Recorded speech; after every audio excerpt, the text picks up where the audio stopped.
I am back. Let's get back to everybody. Is everybody back? Everybody pee, whatnot. Get a coffee. Sherby is still. She's still on the toilet. That's fine. Girls take longer. Disadvantage on P checks. They do have disadvantage on P checks. Do though? Oh my god! It's only because of the way plumbing equipment works. They need to come up with like the lady equivalent of a urinal. They need to make a lady pee thing that's easier. There's like a pee funnel that for like hiking. Yeah, they have those for like camping or whatever. I know we sell them. They're called Go Girls. Not a joke. That's the actual product name. Go Girl. There's like a patent on them that has really funny diagrams. A couple actually. There are several different makes and models that are all patented, and all of them are effectively piss into this funnel. Yeah. I mean, the funnel is a good idea. Like, you need a funnel with a hose or something. It works very well from what I understand. I've talked to like a lot of women who do sort of outdoor sports or hiking or camping, like use them. I've talked to a lot of women who say they're typically just a V-shaped funnel with a flexible hose on the end so that you can direct the It's an pee extremely away from your simple body. device. Yeah, I mean it's very functional, but it does the trick. I mean, to be fair, when I've been hiking with females, usually they just squat behind a bush. Yeah, you can also just pee. Yeah. But it just makes it that much easier. You don't have to squat, basically, and like. Well, even if you're gonna squat when you use it, what it does is it keeps you from accidentally getting pee on your clothes. That's the main purpose. Basically, yeah. Apparently, socks and shoes are prime targets if you do that. Yeah.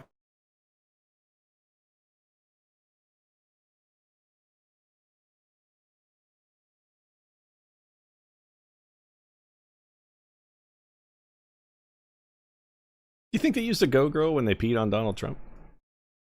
God, I hope so. Just stood up and let her fly. Just gave it the classic. Yeah, I feel like that's. I can't imagine the he would have wanted it that way. Yeah, the unobstructed. He doesn't want anything getting between him and his Russian. All right, so let me change the map a little bit, so we can kind of get a feel for where we are map wise. Give me 1 second. I'm gonna load up a new table here.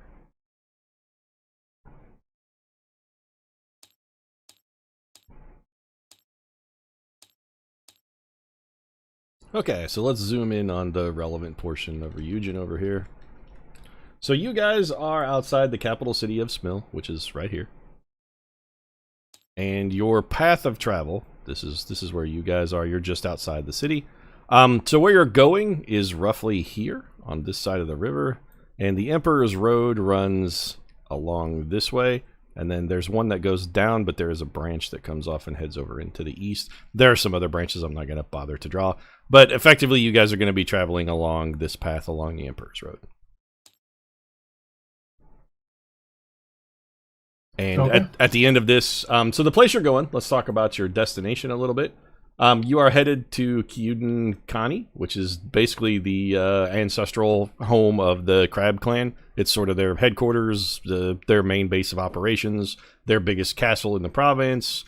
It's where their daimyo, of course, lives there with the royal family. So think like princes and princesses all live there. The city itself is relatively large. It's the third largest city in Ryugin. The person, of course, the person who rules it is Kani Ieyasu, who is the Crab Clan daimyo and also is the shogun. So it's the shogun city. And that's where you're going for the great tournament. It's you guys know ahead of time that this tournament is a pretty big deal because they're effectively deciding who gets to be the heir presumptive to the Crab Clan. Whoever manages to marry Kane Kitsune is going to be the next in line to rule the Crab. The Crab Clan, of course, has a very vested interest in making sure that that person is also one of their own members. But again, Kani Ieyasu, who is the ruler of the Crab Clan, doesn't really give a shit who wins, because mostly he's doing this to sort of make sure that the Emperor remains brokenhearted and incapable of ruling, so that by default all de facto decisions become his prerogative unless otherwise countermanded. The tournament has 16 people who have entered, and you guys aren't sure who, apart from the wolf who sort of casually mentioned that he was planning to enter. You're not sure who else wins. There, before you guys are going to arrive, there will have been sort of a pre-trial bracket. Think like the World Series of Poker style tournament. Several thousand other samurai have come and entered what is a single elimination dueling tournament, and the 16 winners are all that remains. The event is scheduled to take place over 4 days, so it's going to be the 16 finalists, each of them doing just your standard single elimination tournament bracket. So you're going to have your quarterfinals, or your Sweet 16, effectively. Then your quarterfinals, your semifinals, and finals with the last two. None of the duels are typically slated to be their honor duels, not battles to the death, so it's unlikely that anybody's going to be killed. That being said, it's not out of the question that people are going to be killed, because dueling is, by its very nature, sort of a dangerous hobby. Accidents happen. It's not the intent of usually. It's not the usual intent for anybody going into a duel to try and kill their opponent, but also sometimes it happens. What else might we want to know? Other than that, probably we just kind of need to wait and see. So your hour has passed, your short rest is finished, you bid your peasants fond farewell, and you're ready to begin heading off on your journey. Before you guys go, is there any last minute stuff you want to do, or anything that needs attention, or should we just proceed to travel? I was going to ask, can we get some tea for the road or whatever? Is that a thing? Yeah, they'll hook you up. They'll give you one for the road. Sure. Yeah. Perfect. Same. No problem with that. They'll give you as many yeah. for the road as you want. So off we go then. So they load you up and you guys start heading. The travel is in itself entirely uneventful. It's a little exhausting. You guys were planning to not sleep so that you could get there ahead of a daytime. I am going to need everybody to make a Constitution check for me. Save or check? Make a Constitution save. Let's call it a save.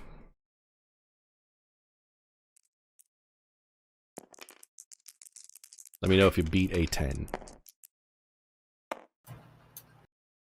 Nope. Amazingly, I do. So only the Colonel has failed? Everybody else made it? I have, over 10. Okay, Colonel, you have one level of exhaustion. I failed as well. Okay, you and the Colonel both have one level of exhaustion when you What does arrive. that mean? So Gaming-wise. you have some minor disadvantages on skill checks. Effectively, what you're going to want to do, so you arrive in the evening of the second day, you're going to want to make sure that you actually sleep when you get here to get rid of your exhaustion. Okay. So you arrive at Kyuden, or Kyuden, whichever. Kyuden Connie, I guess, castle. Crab Castle is effectively what it is. You arrive there, you're able to secure lodgings in the town. You still have what amounts to a small fortune in Koku, so you can go to... there's not a huge selection of available spots. One, because not a lot of tourism comes to this part of Ryugin. It's not super exciting. The other thing is, a lot of the places that are available are already booked because, there's a kind of a big deal going on. Most of the nobles and other famous people, of course, staying in the castle as the guests of the crab, but there are plenty of, tourists and some of the richer merchants and whatnot who aren't as important as samurai, but also are still, affluent enough to do a little bit of traveling and come see what's going on. So their services in the guest area a little full. You have basically, by the time you guys arrive, two options. You can stay at a unspeakably nice and very extravagant tea house. The reason nobody else is staying there is because it is ridiculously expensive. Or you can stay in what accounts to a flop house, which is basically you will be sharing a common room with some other higher. So there would be some merchants and other travelers and probably some other Ronin in there. There would be no other Ronin staying at the fantastically nice place. In fact, some of the wealthier nobles who weren't quite influential enough to get a spot staying at the castle are also going to be guesting there. But it's so expensive that they do have plenty of open rooms available. We have a lot of money, right? Or you are rich as fuck. Yeah, you guys have you still have 85 koku, which is a magnificent fortune for any Ronin. You are fantastically rich by comparison. It'll be easier for us to also and at this other place we'll have a room, right? You will each have your own individual room, or you could get rooms assorted however you want. It's up to you. Rooms there are 1 koku a night. That's why that's a fortune. But it'll be easier for us to plan what we're doing with And like we an can mingle with actual- minor nobles too, potentially. Also, which that might the be only helpful. thing is it would be an unusual place for a Ronin. The only thing is you might raise some eyebrows because typically a Ronin wouldn't be able to afford something. that Could nice. we all go buy some nice clothes before we go stay? Marty already has his nice I was going to say, robes. don't you have nice clothes? I mean, your clothing is nice enough. So Marty is cutting a fine figure because he actually went and got some super fancy duds. So he's. Got some nice duds. If you want to come up with a story and say that these Ronin work for you as other Ronin because you're a rich Ronin or something, I mean that's pretty believable. You wouldn't have a too terrible time selling that. could do that. You could be like, I'm a rich Ronin captain, and these are my other, Ronin. And these are my slaves. These are my men. Well, these are my men. Kind of well, thing. Marty likes to get ahead of himself. We know that. So if you want to call them slaves, like that would probably raise a few I eyebrows because won't. slavery is outlawed in Ryugin. Just You can't own a just slave unless you're the extreme emperor, poverty. and you can't have a slave in Ryugin unless you're the emperor. And if you're the emperor, then everyone is your slave because that's how. It works. Literally everyone. Yeah, we're all slaves here. What do you guys Pretty much. think? Does that make us less conspicuous? If That's a vastly Whatever you more say. believable story Whatever you than 5 super rich Ronin coming to stay at the nicest place in town. Absolutely, yeah. It's way more believable and way less likely to garner attention.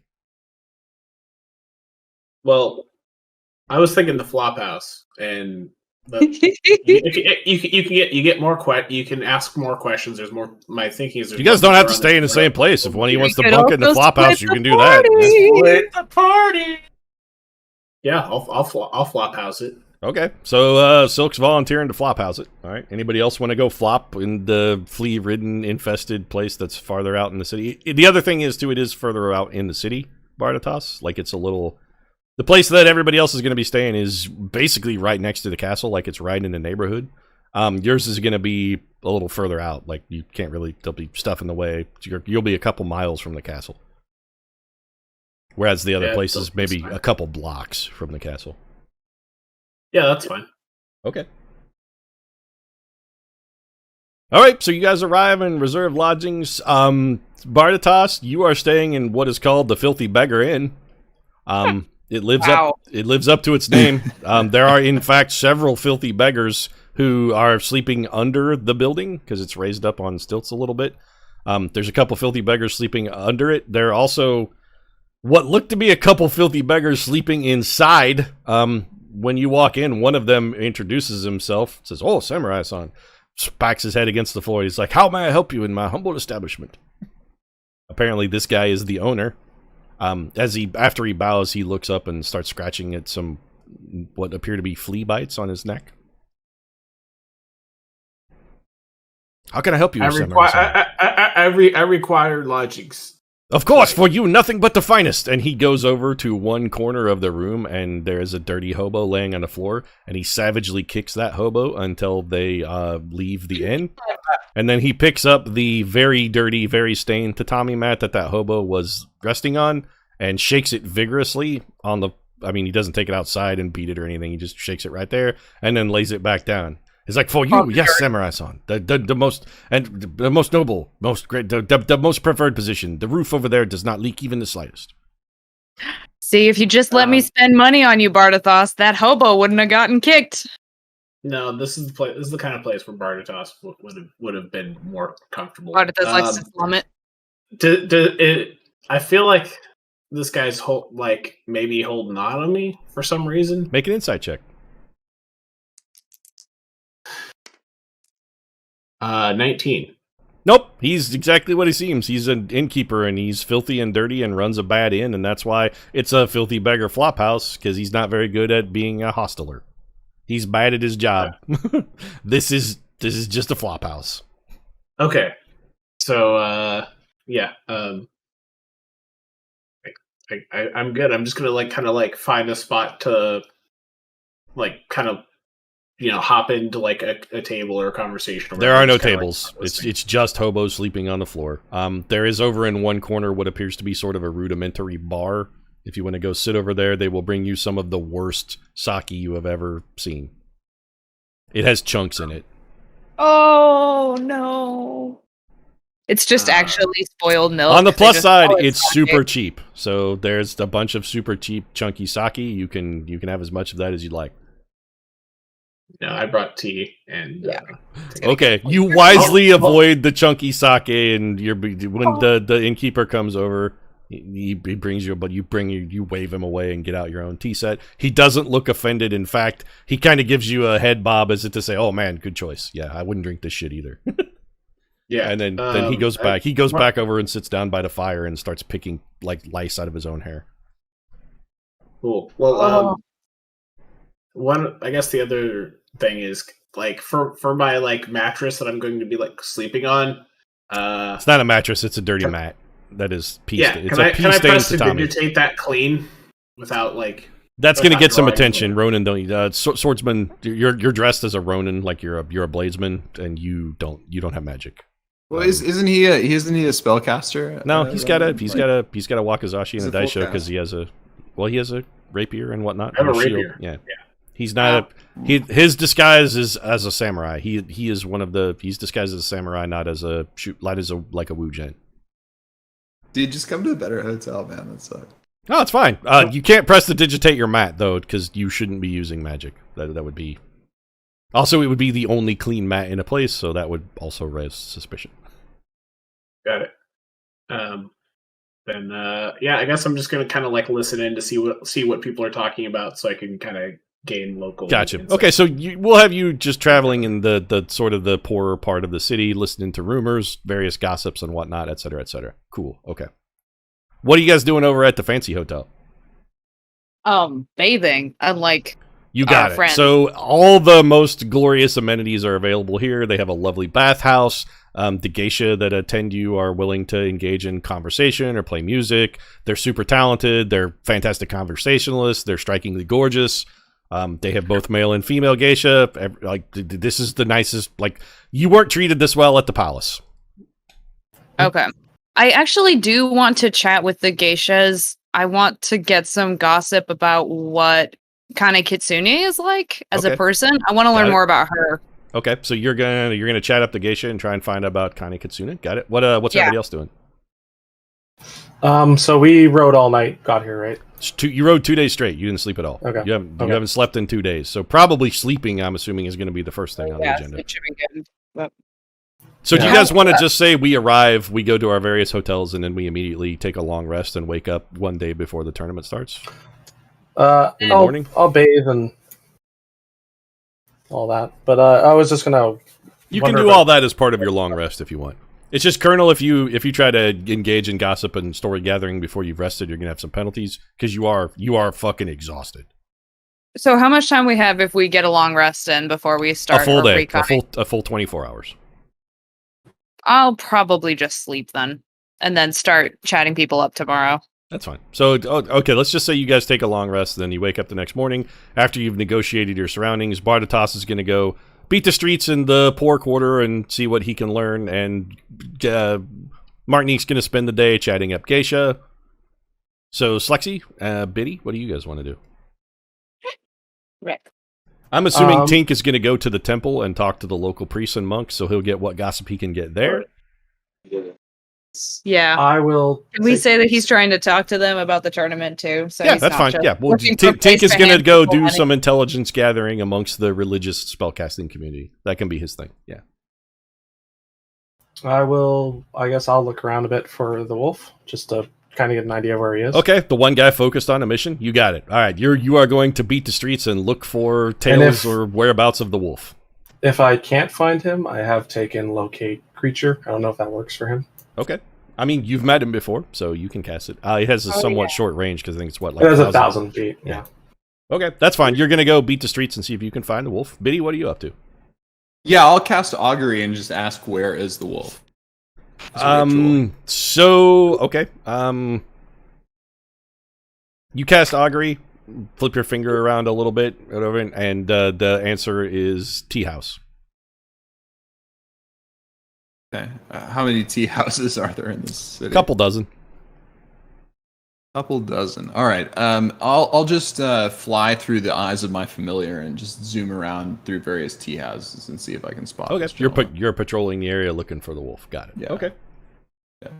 So let's head back to Bardatas. Bardatas, make an investigation roll for me, and I'm going to give you advantage because these are your kind of people. I mean, Being the it is streets, his- being the streets of the poor quarter is sort of your bit. This is you are in your element. Seedy, shady sorts. These are your folks. 17. Okay. So you get some pretty good gossip. Most of the peasants are pissed because it's like the time of year when they should be really focusing on getting crops into the ground. And instead, the nobility is super distracted by this tournament. They're also kind of pissed because they don't want some fucking non-crab potentially being their ruler. They're a little... upset isn't necessarily the right word, although... Well, no, it is. They're a little upset that the Shogun would decide to potentially create a scenario where a non-crab could be the ruler of the crablands. And they're also a little afraid. They don't know what an outsider could potentially do were they to rule. And they also kind of don't like the chances of the crab champions who are entered into the tournament. The two people from the Kani clan that have entered the tournament are Kani Yakumo, who is the nephew of Kani Ieyasu, and Kani Amuro, who is one of the clan's most powerful fighters. Both of them are not known as duelists, however. They are mostly thugs and brutes. They are fantastic warriors, but dueling is not really their forte. Some of the locals are even surprised that they managed to make the qualifying tournaments. And there are some rumors that Yakumo may have even cheated to win some of his early rounds. You said Kane Yakumo, and who was the other one? Kani Yakumo and Kani Amuro. Okay, so Yakumo is the nephew of the... He is the nephew of Ieyasu, and Amuro is just he's a high-ranking military figure. He's more like not quite a general. He's probably like a major general, maybe somewhere around that. Yeah. Okay. And that's what you learn. Colonel, make an investigation check for me. We'll see what you turn up from your geisha. Okay. I keep rolling. Okay, that's a 9 plus 3 is only 12. Okay, well, you're in a little nicer place, and gossiping is sort of what geisha love to do. So they're going to give you... The geisha are going to fill you in on some of the celebrities in the tournament, because that's who they care about. The Crane Clan representative is Kurin Hoturi, who is a glorious, dashing figure. He's the man all the ladies swoon for. They are all of the geisha are rooting for Kurin Hoturi. He's a well-known duelist. He's rumored to be skilled in the blade. The only thing he's more skilled at than the blade is in the sack. Right. He's a fucking heartthrob. They love this guy. Okay. The other person that they're going to talk to you about a little bit is Sasori Aramaro.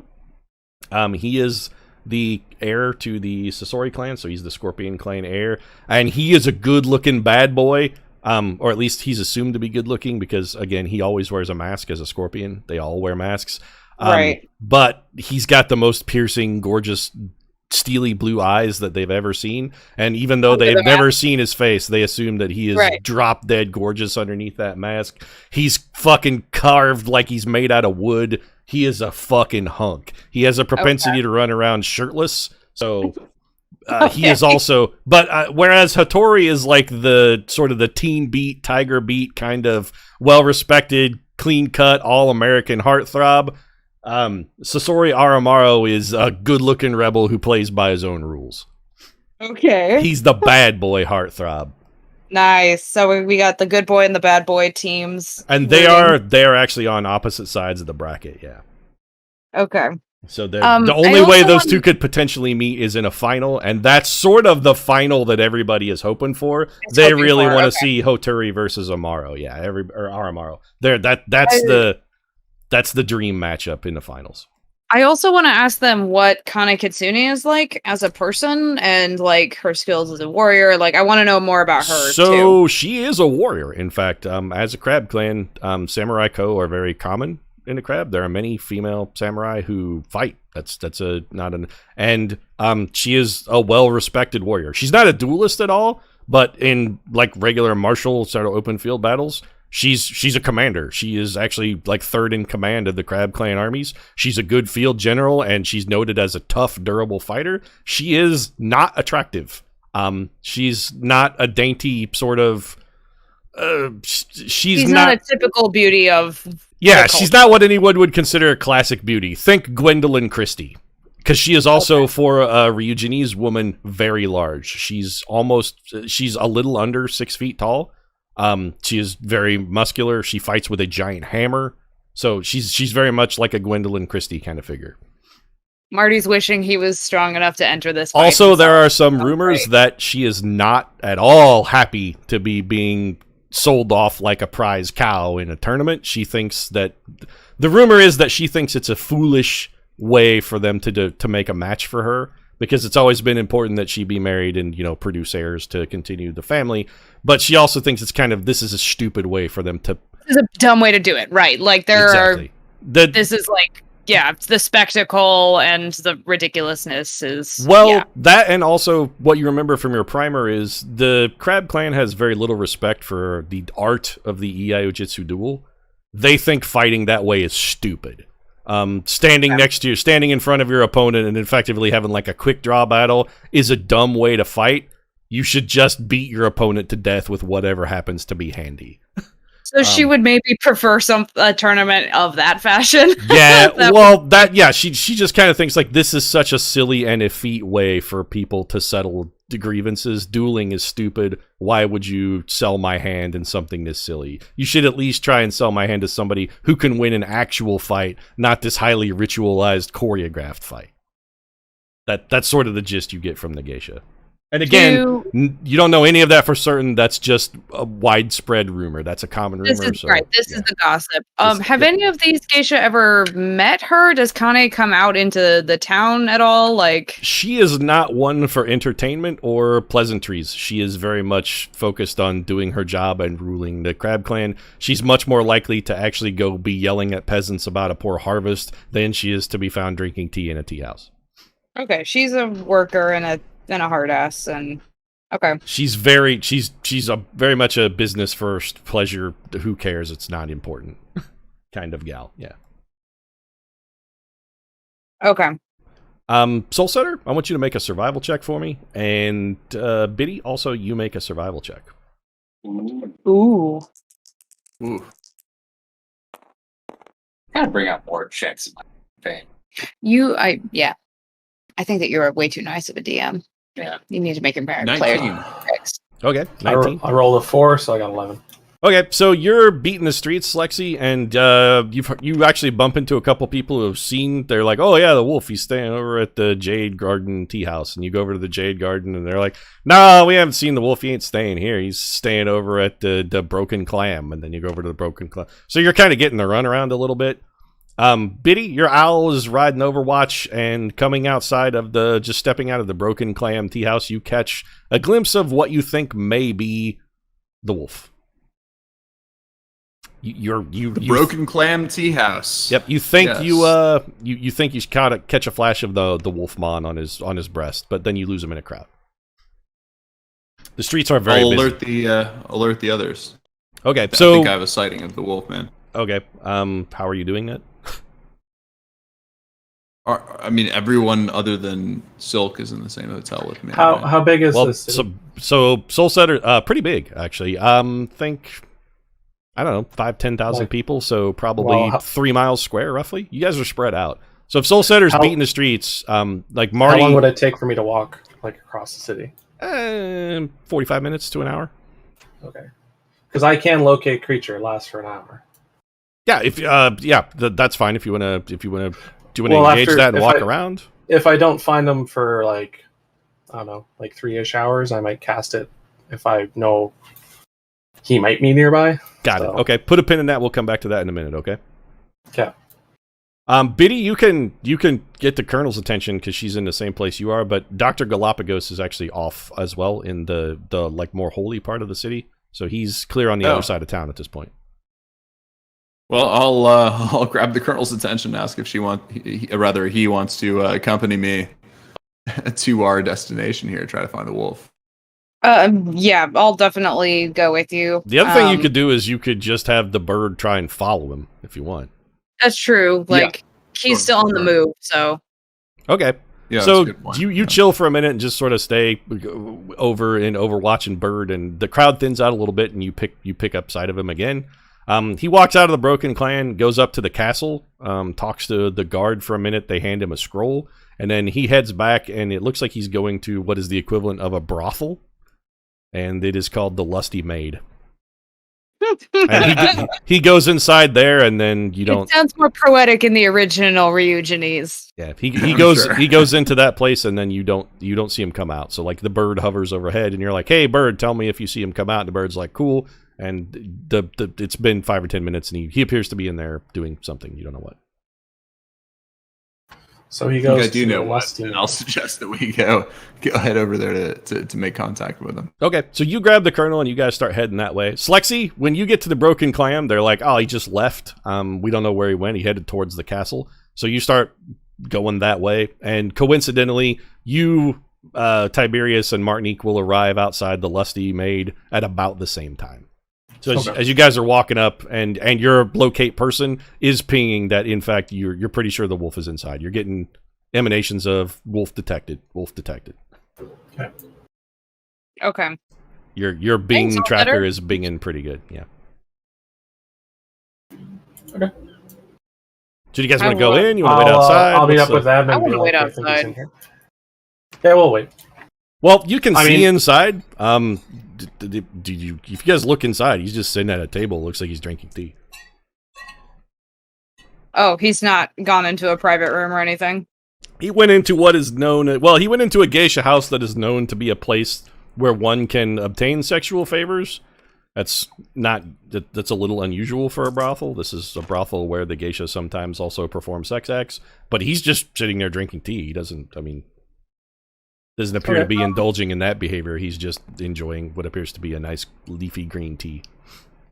Before we go in, do we want to confer on our approach strategy as a team before we go in there? Like, who wants to be the talker? What's our approach going to be?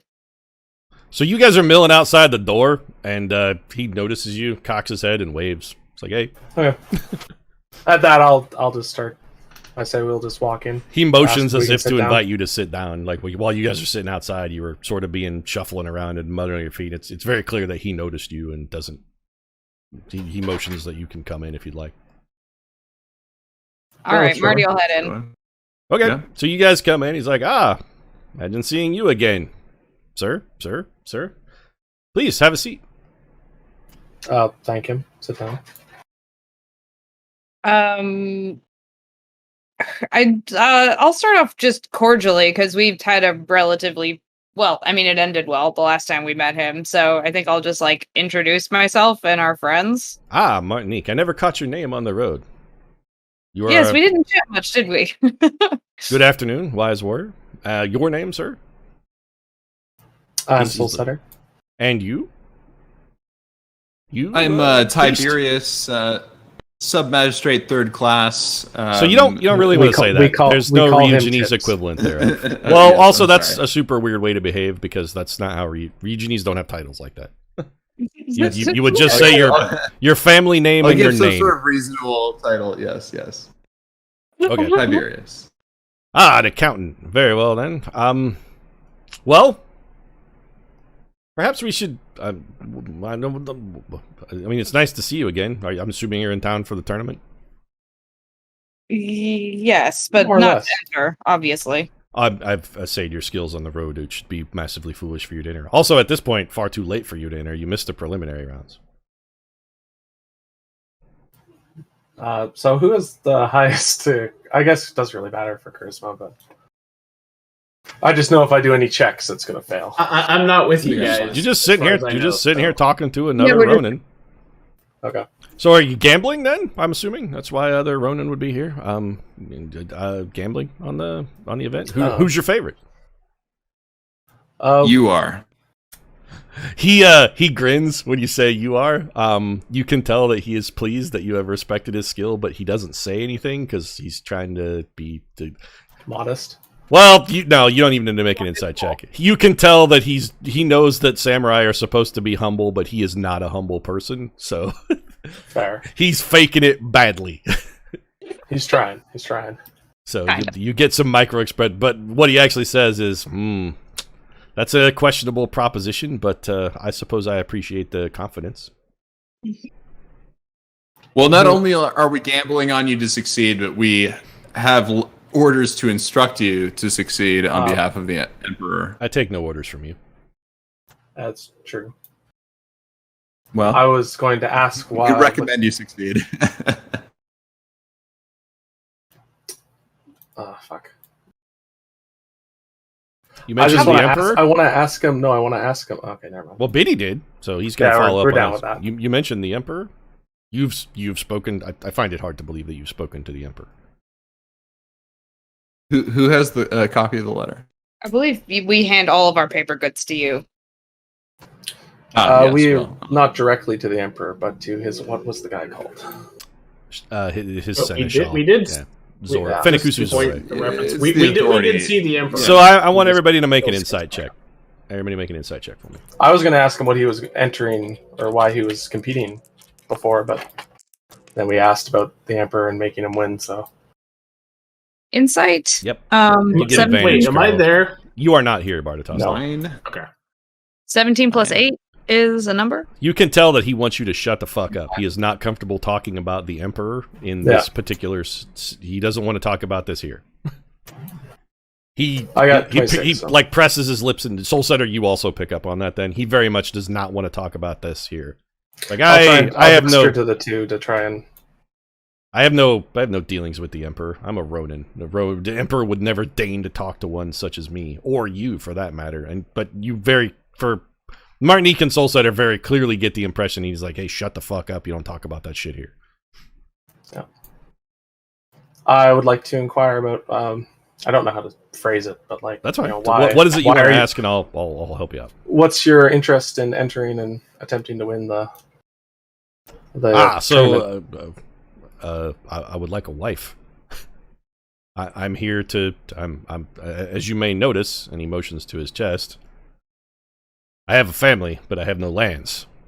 One's family does not often survive without lands. The crablands are large and bountiful. They would be a fine place for me to set my family. I need a wife. Okay. I'm otherwise as a Ronin, I'm sure you're well aware, we are unlikely to otherwise find a wife who comes with land. True. I can't imagine any other reason anyone would enter this tournament. It's not like Kitsune is a great beauty. Okay. I wouldn't have known that, I guess, but I haven't asked about it. Anyway, perhaps we should continue this conversation as we take a stroll around the beach and I relax my mind in preparation for tomorrow's battle or engagement. Sure. Sounds excellent. He's very clearly saying, if you guys want to talk, just get the fuck out of here. Yeah. Outstanding, gentlemen. Then come along then. And he stands up and starts walking towards the waterfront. There's the river comes along here, so he's going to take you down to like the docks along the river. We follow. Okay. Tink is off in the Nethers, and he's going to be back at the main house with some information when you guys get back. Bartatos, what are you doing? Assuming I know where their accommodations were, I'd probably want to try to find out and meet up with them. Okay, so you start heading back that way. While you were doing so, you notice that you see Soulsetter, Martinique, and Tiberius walking along with the person you recognize as the wolf. Because the poor quarter where you're hanging out as you're heading toward is actually where they're going to have their discussion. So you spot them on your way. Okay, so I'll just join in. Okay, so you sidle up and the wolf gives you a raised eyebrow, but then he recognizes you. He's like, it should be safe to speak here then. I assume you said the Emperor sent you? There are almost no one in Ryugin who knows that I've ever had dealings with the Emperor. What does my drunken lord want? Yes, we or at least I've heard he's been drinking. Is that true? I don't know if I should tell him that. So I'm not. I mean, it sounds like he already knows more than it. If you recall, Bartatos was actually one of the few people who picked up on this. There's clearly some manner of history between the wolf and the emperor. Yeah. They have a relationship that predates you guys' arrival in Ryugin. Yeah. Yeah, so I feel like given the circumstances, like while speaking dishonorably of the emperor is, obvious instant death punishment. It's like, not. You can badmouth the emperor. I mean, as long as nobody finds out or he hears you. And it depends on the company you're in. So in public, it would probably be a bad idea. But yeah, in this case, sort of like giving like the you already know type like look of the nonverbal. I'm not saying it, but you very clearly. He did very clearly just call him a drunk. So yeah. Yeah, so like, you're not letting the cat out of the bag or anything. No, the hearts have been broken. We were sent here by his the Major Domo. Yeah, the Major Domo. Fenekuse Zore. Zore is an honorable man. I'm assuming he's probably running things in the Emperor's in disposition, I would guess. Then yes, I don't know which one of us has the letter. I think Tiberius has it. Okay, then I'll hand it over. Yeah, we were instructed to hand this to you. Okay, so he looks at it carefully before he opens it, and then he breaks the seal. He's like, "I'm assuming you guys have read this already, then." I will say nothing. He folds it up and tucks it into his kimono after he's having read it. Very well, then. I agree. You agree? The Emperor is a drunk, but he is still a man of honor. If he has made a promise, he will keep it. Very well. Although the last part of that message, which, again, I'm assuming you've read it, and he's looking around. I will make... I'll just I'm going to kind of give him, like, the bad poker face, You can just say yes. You don't have to try and fool him or trick him. No, just like I'm kind of embarrassed that he's... Gotcha. Okay, so you give him a slightly chagrined look, and he doesn't seem to care. He doesn't. In Rokugan, people this isn't. He would. Privacy is not his. No, it's more of if he was in your position, he'd have read it too. So. Okay. Right. Okay. Yeah, that was sort of like you can't blame me kind of like sheepish. This is a violation of honor, but it's not the violation of honor anybody's ever going to know about, so it doesn't really matter. Well, no, that's actually... Hold on, that's actually a little out of character for Sensei. He would actually take offense at someone having read his mail. Okay, so he frowns a little bit and scowls. He's like, I thought you were men of honor, but maybe my first impression was mistaken. But still, the Emperor is good enough to keep his word. Seems like maybe he tested you here a little bit and you guys came up short.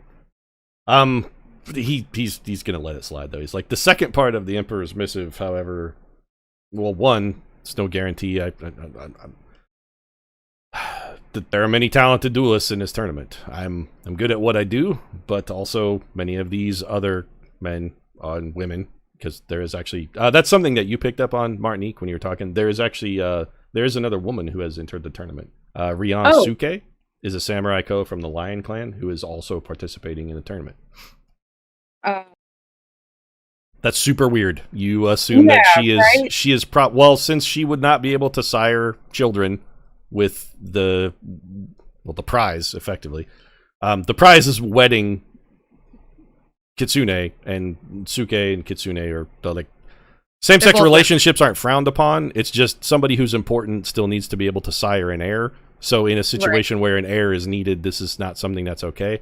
Everybody assumes that she is trying to be the champion for some third party. They just don't know who that is. Gotcha. So okay. That might be about. Interesting for us to follow up on with other research. But he's like, I'm not certain I can win. And also, even should I find myself in a match with Aramaro, who I would have to reach the finals in order to do that, he is very skilled. There's by no means a certainty that I will even survive, let alone win. What I'm doing is extraordinarily dangerous. But again,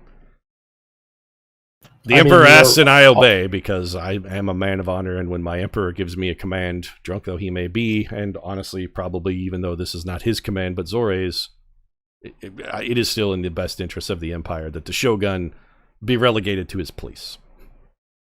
And when he says Shogun, he kind of puts some snark into it. Yeah. Okay.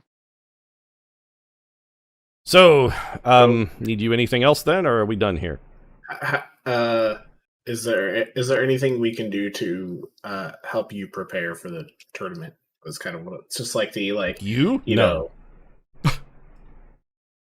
He very clearly doesn't seem to think much of your battle abilities. Marty. All right. Well, maybe I should just keep my mouth shut because it's going well. Marty's curious as to why a single letter is enough to dissuade this guy of just marrying Kane himself. Maybe can I do an insight check? No, because this isn't like it's not really apropos. It's more of a history thing. You're trying to understand a cultural thing. He's doing it because make a history roll. Okay. Well, you might be able to discern the motivation based on what he said. Make a history roll. We'll see how well your primer has prepped you for the culture. 11 plus nothing, or 11. You're not sure. Other Alright. than that, you do what the Emperor tells you if you are an honorable person. Right. So his specific motivations elude you. You're not sure. Very well. I believe that's all we needed to do. And I kind of want to ask about his history with the Emperor. Like, that might be rude. Like you, It's not rude to ask. No, just it's like you clearly know the Emperor better than us. Like, sort of like, what's the like? I'm trying to think of. We will like, not how you speak of would this. How? That's Gotcha. what we will not speak of this. Anything else then, gentlemen, or may I bid you good day? I think that's it. I think we're done. Give him the bow and a good and send him on his way. I like my chances in the... tell Okay, him so good he walks off and he's like, by the way, I really like my chances in the first round. Yoritomo is not suited to Iai Jitsu, though he is a mighty warrior. He is out of his league. I'm surprised he made it this far. I would wager heavily on me tomorrow. At a minimum, I'm confident that tomorrow I shall win. Also, don't bet against Aramaro. And then he wanders Don't get off. a best two. Don't bet against Aramaro. And then he wanders off into the crowd. Can I go bet in favor of our champion here? Yeah, there's tons of places where you can bet. You can go back to the place you're staying and bet. There are a bunch of people who are gambling. They have like a full sort of sports betting. Any place where any gambling or wagering, they are all taking odds on this tournament. Yeah. They're all like that. You can definitely put money wherever you want. Can we look at the tree for the tournament? I don't know if you've got a document. Yep. So if you guys, when you guys head back to the tea house to kind of marshal together and grab Tink is there, and he actually has a bracket. So if you want to give me a second, I will try to load this in. Got the bracket. Yeah, give me a second. I feel like gambling heavily could be useful if we think Could be fun. It is also in no way out of character or unusual because you guys have seen there are literally pop-up stands in the marketplace that are doing nothing but gamble. Like they're like sort of like a cottage industry. There are places that have popped that they're like, hey, gamble here, bet on the they've got it. Okay, is there like any gaming commission or anything, or is this just one of those like it's all underworld? Super unregulated. Okay. There's nothing like that. No. That's not what I want. Actually, image link. I think that's what I want. Hang on a second here. I'm trying to figure out a way to import this into Tabletop Sim because it's not super good at. This should do it. It's not super good at pulling local files and making them visible to everybody, but we should be able to do this, I think. Let's see. It's not. Works. Yeah, there we go. It handles files okay if you upload them to the file. So here you go. So you've got two brackets. There's the sun bracket and the moon bracket. And this is a classic sort of March Madness kind of single elimination tournament. These are your champions. So the first matches, the sun matches are fought in the morning. The moon matches are fought in the afternoon. Yeah, if you want to draw them in there. So the first round is Yoritomo versus Sansai. You have Kani Amuro versus Ryosuke. You have Kurin Hattori versus Kani Yakumo. Ryan Agatoki versus Toku. You've never heard of either of these people. Okay. Ryan Kage versus Daria, who is a Ronin. You have Unicorn Chogatai, who is a unicorn, versus Hirona Ran, who is also not someone that you guys have heard about. Dorgan Hitomi versus Ryan Toturi, and Sasori Aramaro versus Fenikusu Sakune. Fenikusu Sukune is the only Phoenix who has entered the tournament. That's Phoenix are not known to be a duelist. It's not really a thing. People were surprised when he made it, but he did perform very well in the early rounds. That's something that Tink also picked up on his investigation, because priests, spellcasters, shugenjas, and whatnot are sort of a Phoenix clan specialty. Fenikusu Sukune is one of their bushi, because they do still have a bushi school. They're mostly yojimbos and bodyguards. And for him to have performed so well was to, like, the Phoenix clan was presently surprised that they had somebody who managed to actually make it this far in the tournament. Cool. Okay. He was the bottom seed in the tournament, and of course he's faced off against Sasori Aramaro, who is the top seed. If you want the tournament seeding, so Sasori Aramaro is the number 1 seed on the sun side, and the number 1 seed on the moon side is actually Yakumo is the number 1 seed for the moon side. Relative unknowns are Tsukune. Hitomi is also relatively unknown. She's from the Dragon Clan. She's the second to last seed. Haruna Ran is rated just above her. He's a 7 seed. He is technically a crab, but of a non-ruling family. Like the Akani family is the ruling family. He's sort of like a cousin, is a good way to think of it. The Haruna are also crab, but he has a very unusual fighting style. No one has ever really heard of him until he kind of appeared out of nowhere and started doing really good in the tournament. People were like, "Ooh, who is this guy?" Okay. Daria is a famous Ronin. He's widely known as like a mercenary, borderline bandit. He's got kind of a bad reputation. Toku is also a Ronin. He's the 8th seed in this tournament, but he's also like a Cinderella story super underdog. He's like a desperately poor Ronin, and everyone was surprised when he came out and like gutted his way through the tournament with nothing but heart and perseverance. He's the crowd favorite. He's the Cinderella story. People are really rooting for him. So he's Rocky to the Creed he's stepping in against. Kinda, yeah. The number 1, actually, sorry, if I said the number 1 seed on the moon side was Amuro, or rather Yakumo. He's actually number 2. The number 1 is Hotori. Actually, Hotori is favored to win it all. He is the actual odds-on favorite to win the entire tournament. The most of the brackets have Aramaro and Hotori facing off in the final round, with Hotori as the winner. So the number 1 seed and the number 1 seed are expected to go down in the finals. Because it also means Aramaro the most of them. is the wolf. Remind me which is the wolf. Sensei. The wolf is Sensei. He is Sensei. actually seeded 6th. Okay. Above Toku, Suki, and Agatoki. If the wolf doesn't win the tournament, we don't have a backup plan. He said he was confident that he'd win the first round. Yeah, but I'm just vocalizing for our party that because mechanically we'll do something. So you want to get some money in on Sansai? His odds are pretty good. He's actually a 3-2. He's a 3-2 underdog. And so do we need to buy tickets for this tournament, or is it like? So the place where they're going to have it isn't really like, they don't have like a stadium or a coliseum or anything. It's just like a campground or a fairground. There's just a place, a flat level spot outside the city where the tournament's going to happen. They've erected like some crude sort of bleachers. You will not, as a samurai, you will not have difficulty observing it. Like, you may not have amazing seats. You would probably have to bribe somebody to get super close and get a great seat. But, like, you could get a reasonable seat without engaging that. That said, if you want to go bribe somebody for a good seat, Bartatos can absolutely. He doesn't even need to roll. He'll be able to figure out who to bribe to make sure there's a good spot where you guys can have a good advantage. Yeah. I feel like... I feel. Do we want to do gambling? Because I feel. So if you're going to gamble, you're limited to what you have in Koku. So you have 80. I think 84 Koku is what you've got left. That would be the most you could stake. But you do remember you do have a hotel bill to pay and whatnot. So don't bet it all on. You're not going to be able. Like, you definitely don't want to gamble in non-local currency. That'd be super suspicious. Yeah. And this town is not really big enough that you're going to be able to make an underworld contact with like a money changer or a forger who can turn your gold pieces into look like that's not kind of service you're going to be able to get here. At least not without getting ratted out. Yeah. I was going to throw like how much? 5 Koku down on our sand side. Odds are 3-2. So if you bet, if you bet 50, you'll win 75.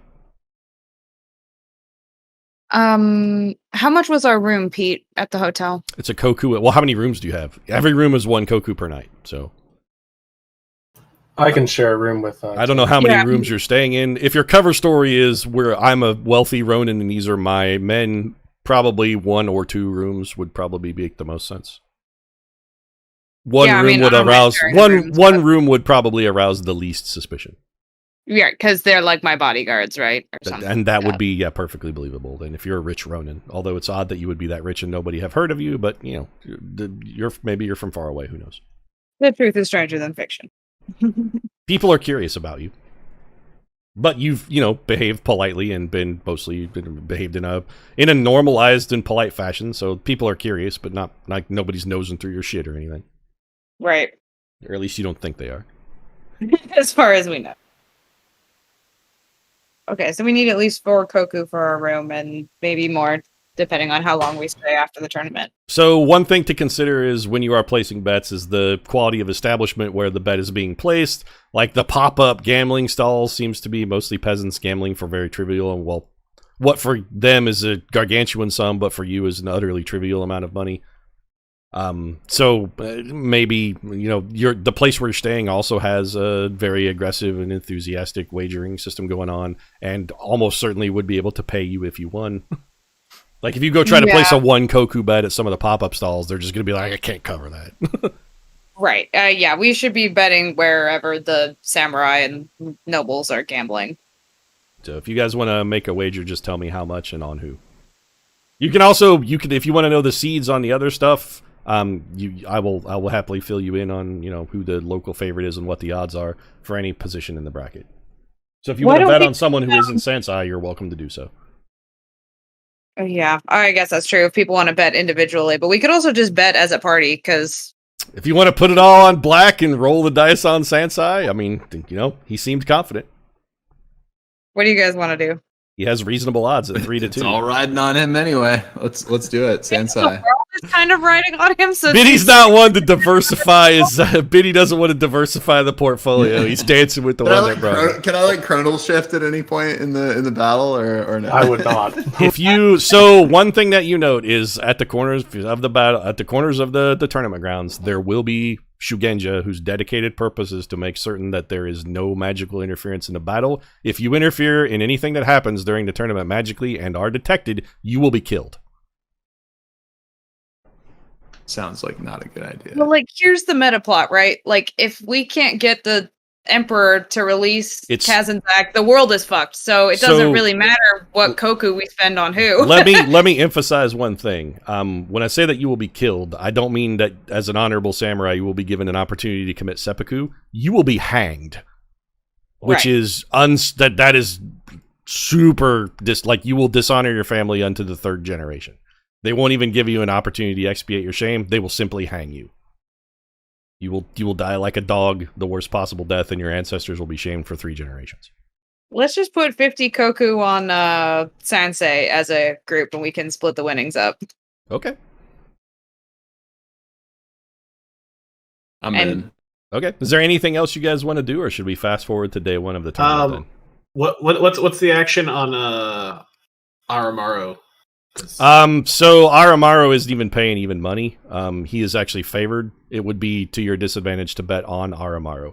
The odds for Fenikusu Sakune beating Aramaru, he's 99-1.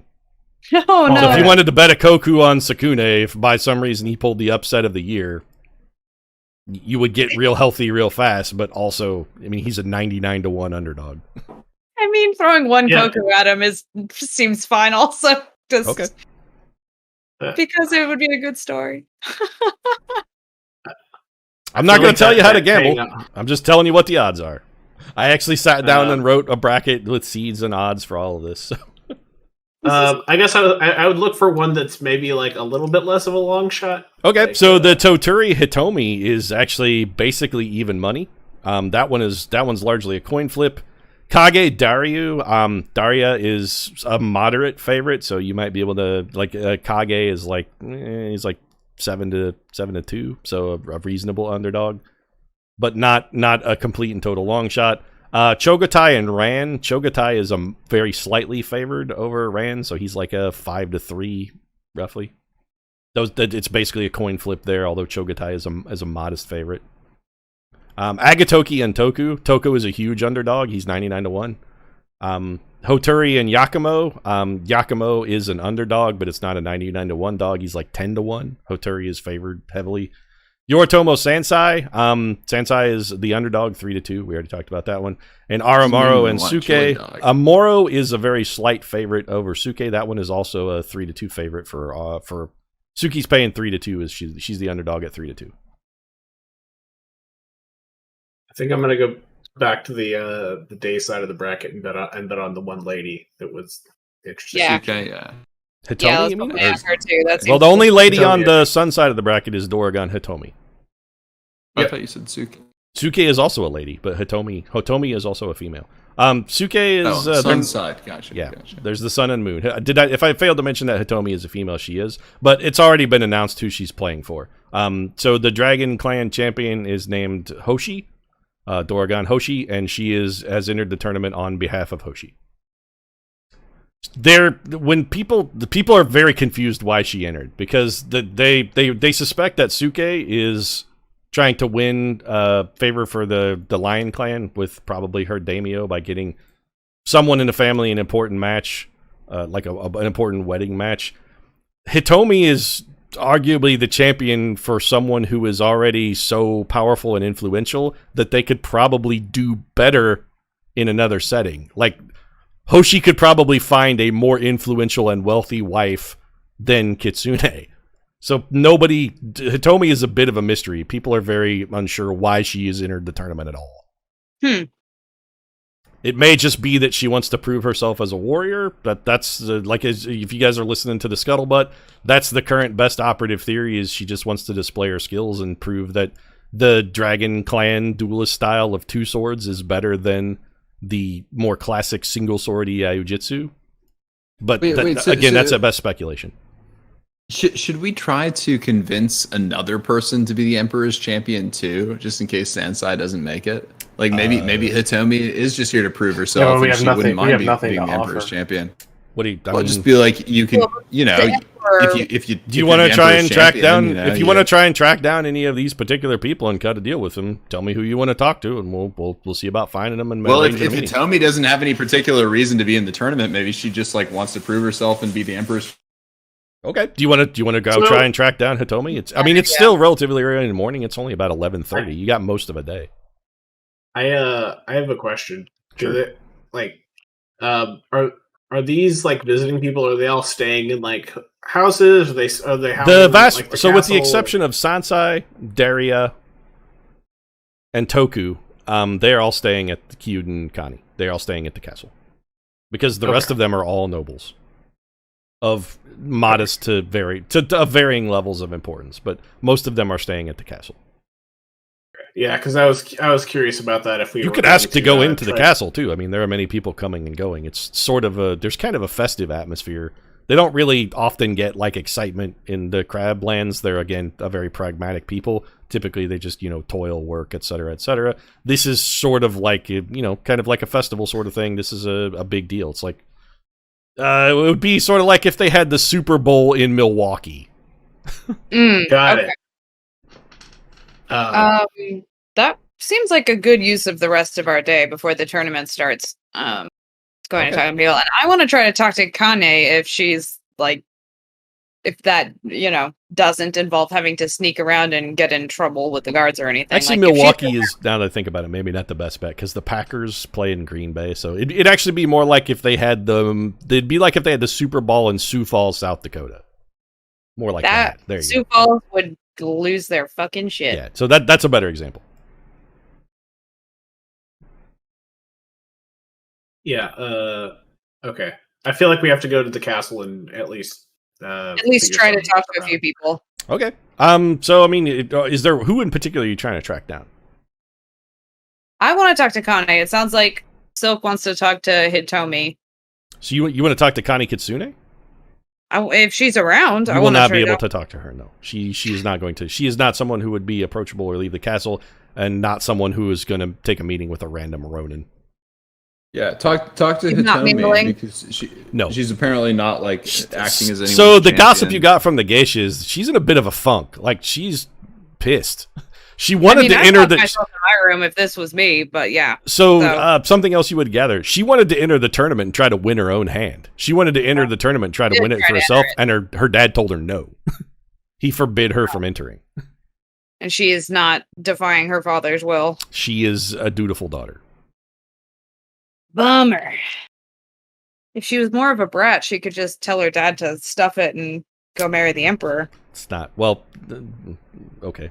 You're assuming that she desires to marry the emperor, but it could be that love is unrequited. You're not sure. Could be. The but emperor also, may be in love with her, but she may not feel the same way about the emperor.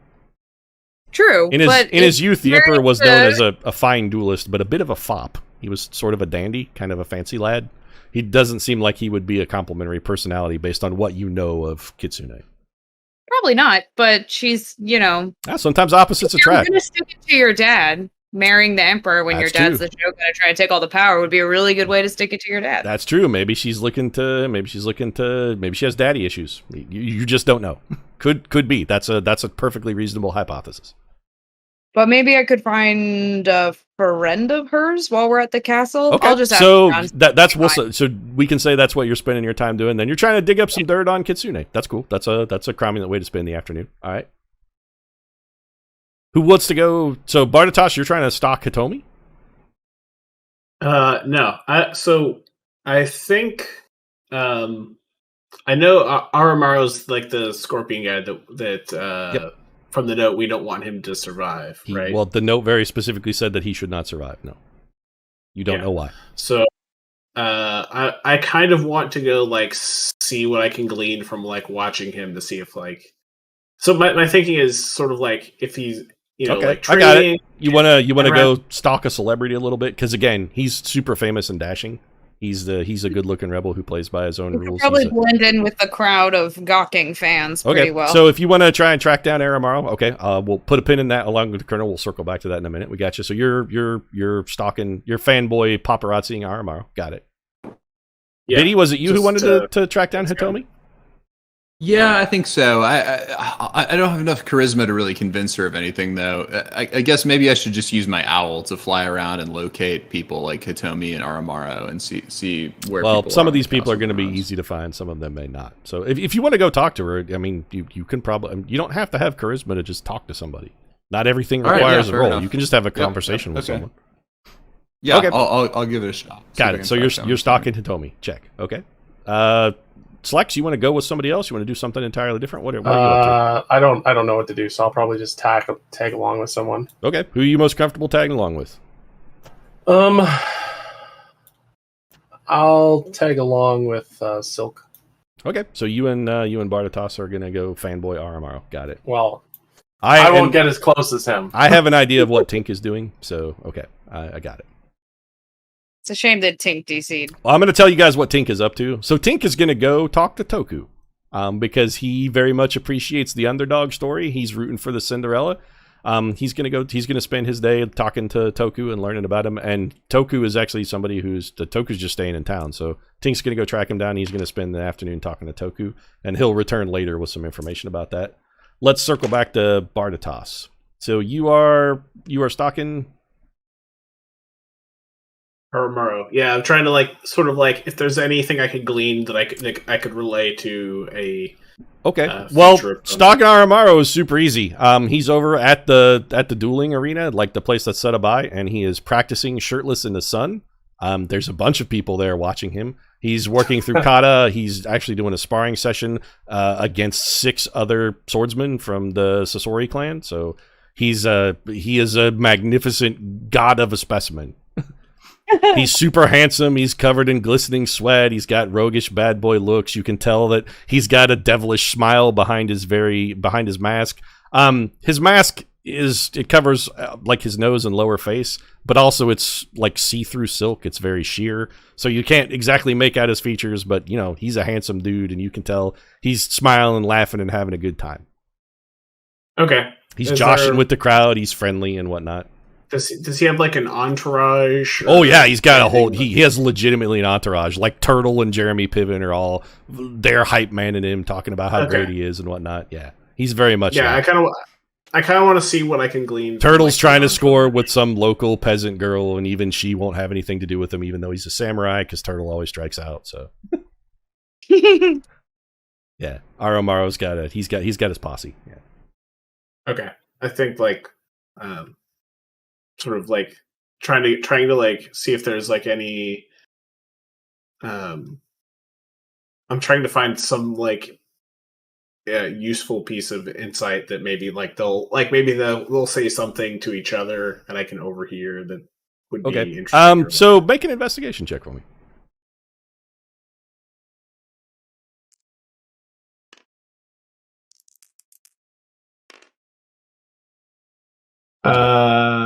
22. Okay, so you actually managed to get into conversation with Oromaro's turtle equivalent. In fact, he is actually a member of the Turtle Clan. They're a minor clan in Ryugin. They're mostly like dock workers and sailors. And Turtle's talking up his boy. He's like, "Oh, Oromaro's gonna win it all. He doesn't even give a shit about winning the thing. It's just his dad told him to go win the tournament, so he's coming to win the tournament. I feel sorry for him because he's gonna have to be married to that fat, ugly cow. But don't worry, he'll totally be cheating on her behind his back because my boy Oromaro's a playa." Wow. And the Turtle has like just 100% confidence that Oromaro's not only gonna win, he's gonna absolutely he's gonna win so thorough, like he's gonna win so overpoweringly that some of the other samurai are forced to commit seppuku from the shame of their loss. They're gonna be so badly bested that they'll probably kill themselves. Wow, this is a major hype. Yeah, Turtle's really playing up his boy, but also based on what you observe of Oromaro, like he's real handy with the sword. You would definitely not fight him; he would kill you very swiftly.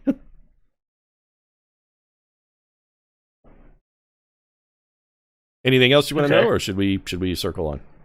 I mean, like, I just would be like, hey, like, sort of do the like, hey, where do you guys hang out? Maybe I'll meet up with you later, like socially, just dude, like, we're broing, we're partying at the castle all night. Oromaro's off against Sakune tomorrow, some stupid phoenix. They don't know how to fucking duel. Oromaro beat that guy left-handed. He's gonna get fucking bastard. Just gonna get baked out of his mind and fuck 20 geisha. He's going for the Bob Beeman method of tomorrow's duel. Which is a joke that literally nobody got, but that's okay. I'm gonna go see if I can find. I was gonna go look for the opponent, just to like. Fenakusu Sakune is not going to be someone you will be able to encounter. He is specifically doing a thing, and it's not something you'll be able to gain audience with. Okay, well then, yeah, I guess I'll just like sort of do the like, yeah, man, catch you later type, like whatever right. the party hard, bro. Woo, party, woo. Okay, and then. Colonel, so what are you doing here? You were trying to figure out stuff about Kitsune, right? Yeah, I wanted to maybe head up towards the castle, start talking to people about. All right, like, see if I can meet any of her friends or relatives. Yeah, you're a good-looking dude, and you're a good-looking dude, super charming. So, she herself is busy. She's actually not training, but she's in the equivalent of like the accounting department of the castle, working on grain totals and calculating harvests, like super boring but practical and useful stuff. But some of her handmaidens are super eager to talk to you because handsome Ronin coming in, and they're just peasant girls who serve at the pleasure of the rich lady. They're super eager to talk and gossip with you. So make an investigation check for me. Actually, you know what? Make a persuasion check instead, because probably you'll be a little better, flirting than. I am. Your call. Investigation or persuasion, whichever you prefer. How's that? You can come on super flirty, or you can try and sort of charmingly grill him for information. I'll leave it up to you. I'd like to be charming and friendly and maybe a little flirty. And okay. Do I have advantage for being handsome or not? No. I mean, the handsome is what got you in the door. Okay. Then what's the point of being beautiful? What did I do? I got an 18 plus A5 for persuasion, so 23. Okay, so you're charming the pants off of them. You can actually hear the skabloosh as their panties dampen. You tell them a few tales of your exploits and whatnot, and they're just soaking wet. Like they all want to get in. They all want to ride on Marty's hog. They all want to jump on that train. So what you learn about Fenikusu is most of them don't have any respect for Fenikusu, or for Kitsune rather, because she doesn't behave like a lady. They can't imagine why dashing and handsome men like Aramaru or Hotori would want any part of her. If my dad told me to go win the hand of the stupid ugly cow, I'd just laugh at him and tell him no, even though it's dishonorable to disobey one's father. I don't understand any of this. Why would anyone want to marry her? She's just a thug. And not a particularly smart thug at that. They're all very confused. And not even a smart thug. Yeah, you can tell that her handmaidens don't have a high opinion of her, and it seems like she doesn't necessarily have a particularly high opinion of them either.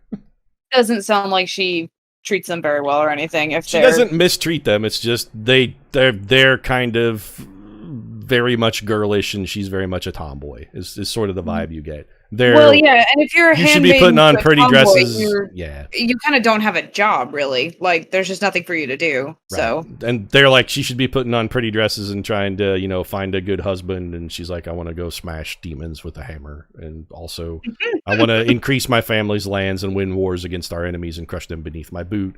And that worldview just doesn't make sense to these ladies. Yeah, I want to ask about the dynamic between Kitsune and the Shogun. She's a dutiful daughter. She does what her dad tells her to. She understands that what he is doing is what is best for the family and the clan, and though she may not always fully understand his decisions, she understands that he is doing everything he tells her to do is what he feels is in the best interest of the clan, and so she obeys. Because she is above all other things, she is a samurai, and a strong adherent to Bushido, and when your master tells you to do something, you do it. I want to ask the ladies if Kane has ever been in love with anyone. They don't know. They don't know. Nope.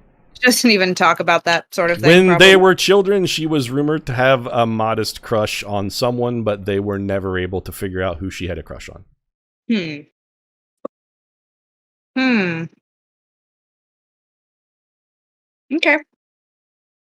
Okay, so that's that. Who do we got left? We got Biddy. You're tracking down Hitomi? Yeah, that's right.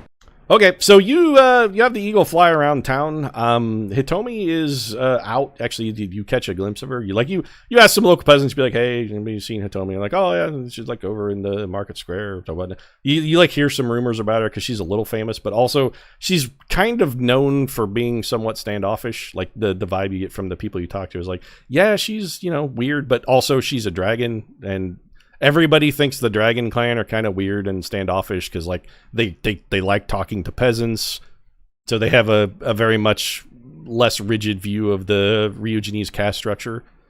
And Hitomi is they were like, oh yeah, we saw her over here. So you kind of do some following, and you actually track her down, and she's just in a modestly priced tea house called the Folded Crane, and they have an origami. Their sign is like the shape of an origami crane.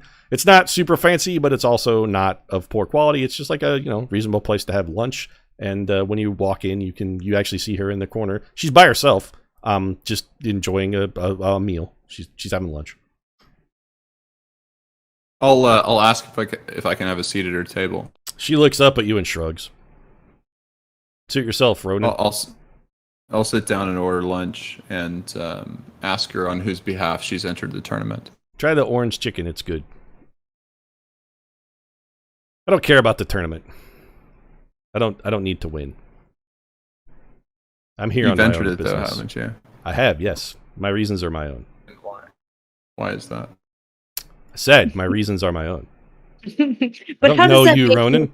Feel? The Emperor, desires the hand of Kitsune. I did not know that. Why does the Emperor not simply marry her then? That seems silly, foolish. If he wants her as his wife, he should just say, marry me, and she would say yes, because he is the Emperor. She gives you a quizzical look. You kind of get the impression that maybe she thinks you're lying. You're an odd, Ronan. Why are you in town? What are you doing here? I'm telling the truth, but I'm also here on behalf of the Emperor. I completely agree with your analysis of the situation. The Emperor should simply use his power to get what he wants, but he's unwilling to do that. The Emperor sent you here. Right, a Ronin, because the Emperor has no better servants to send than some unknown Ronin. Of course. Your story makes perfect sense. Clearly. And then she just sits down and puts a cocoa on the table and stands up and walks out. Fair enough. Make an insight check for me, Biddy. That's good. Fair enough. My insight check is 12. Okay, good enough. You get the impression that she thinks you're some nobody Ronin who was trying to impress her, and maybe, you know, you were trying to chat her up a little bit, telling bullshit stories to try and impress her, and she was very clearly not impressed and just left. So she doesn't think I have skills. Basically. No, absolutely not. She definitely doesn't think you've ever met the fucking All Emperor. right. As she walks out the door, I'm gonna cast banishment on her. Seriously? Am I gonna get killed if I do that or something? Yes. She is in this tournament. That's all I'm gonna say. Banish only lasts for like a minute, right? Yeah, it's only 1 minute. Yeah. Okay. So what's the DC on that? 18. Are you Charisma really check. casting? What? Whoa! Well, am None of us I are going to there. be executed if I do I this? know, Am I right. going to like? We have to If shut I, up. okay. If I'm going to be killed for doing this, I won't. But I'm Samurai just trying to don't like show her kill that other that I'm not samurai. a fool. So it is. This is something you don't even need to roll to know. Samurai don't kill other samurai without the permission of their daimyo. You are a Ronin, so you don't really have a daimyo, but still, it is outside of battle relatively unusual for samurai to kill other samurai. It's considered wasteful. I'm not killing her. I I'm understand, just but banishing you're her. saying, will she kill me? And I'm telling you, you don't know enough Probably about her not. to say for certain, but it would be unusual for a samurai to kill another samurai. Yeah, I want her to know that I'm serious. Got Like, it. Okay, so you cast Yeah. banishment on her. She has failed to save. We're going to need to roll initiative. Oh my god! Yes. Oh, shit. Yes. Okay, you guys, we can't let Biddy go by himself anymore. Fuck! God damn So it. much for our favorite tax accountant. What'd you get, Biddy? Oh, sorry. Let me do a thing here. I wasn't trying to get into combat with her. I was just trying. All right, Maybe everyone, don't try and F in banish her chat. then. Too late. You pulled the trigger. We're going. All right. Oh, F in chat. So ignore Okay. ignore the outside here. None of this outside stuff is actually here. We're All just right, going to be Oh my focused God. on the 15 for initiative. Okay, so you guys are over in a corner table. You won initiative, Biddy, so you. Kirby you is can go. running around the room with her hands in the air. We'll say this is Hitomi. Wait, is Sherby here? So she gets Yeah. up to walk out. You cast banish. No, I'm not. She succeeds on her save. It is your turn, Biddy. She turns. You attack me, Wu Jin. You are an idiot. You're up, Biddy. All right. Can I do anything to de-escalate the situation? I was You want to simply try and trying make a demonstrate to her that- persuasion check or perhaps a diplomacy check to talk her off the ledge here? That might be good. I mean, Yeah, that's I a have pretty thing you can low do. You can persuasion, try and, but you yeah, can try and I'll talk her give back. that a shot because I really wasn't trying to engage in combat. I need to die, but I'll. What did you think of Oh, there's Spanish the was other going to guys do? Just as a. He was going to Just give her a well, timeout and just walk away. Pete said that, Which, that she honestly, sounds considered okay. me like insignificant or that I had no, purchase or whatever. So I figured like demonstrating something would accomplish something. All right, that is a bad roll. I will chronal shift Okay. and also a bad roll. What's your total? He's gonna die. That is a 9 total. Okay, she is not persuaded. All right. Do you want to take a move? Is that or my anything? action for the turn? That is your action. Yeah. So you're like, no, wait, you you know what? misunderstood. And she's not. She doesn't care. She has a deadly gleam in her eyes. She looks fucking pissed. Whatever you do, don't touch your sword. She's gonna walk. Wait, does he have a sword? No, he doesn't. He has a Tonto. No. So a dagger equivalent. 1, 2, 3. Because, well, his disguise is showing that he is a Wu Jin, a spellcaster, or a priest, or holy man. I'll misty step right here. Okay. Anything else? That's all I got. Okay. So, Can you try another persuasion check on the next round? well, or- she's going to pursue you. What's your We'll AC, see. Betty? 19, I believe. Okay. Oh So my god, this is gonna go so bad. 2 hits. Wait. With the first hit, I'll shield +5. You are still hit then. For both? Yes. Oh, wait, this is... Okay. So, hold on a minute. I gotta roll. 24 this. AC. I got it. All right. So, that is... 12, 20... And 20. Take 40 slashing. Oh. Are you still All up? right, I'm at 2. Okay. Oh my I'm still up. god! She's gonna make a bonus Only attack then just. with her offhand, which misses. You're up. Wait for your life, Kitty. So when you Alright, Misty I'll step try- outside, I'll try let me banishment set the scene for you. So she Yeah. draws both of her Yeah. swords, one for each hand. Then she just charges at you and begins twirling and swirling. She is a whirling dervish of steel. It's like you picked a fight with the Cuisinart and you're inside the blender. And now it's your turn. I wish you just take it easy on me. All right, I'll cast another banishment on her. Okay. DC 18 charisma. Got check. She saves. Oh, he's gonna die. He's dead. I mean, she might knock him out, but Yeah, I'm gonna die. I mean, I can't do anything else. All right, that's it. Okay, so she is going to attack you again. We'll just do one. That's a miss. That's a miss. That's a hit. Can I shield? If you shield, it will be a miss. All right. Okay, Shield. so you shield. Your turn. Whew. Maybe Jesus maybe Christ. try to walk your way out of this. I would Might try- be your only way. I would You can't try to- surrender. I have no persuasion. That's what I was saying. Like, Throw we your- needed a throw your charisma weapon down. character. You could also It's just on the roll. surrender.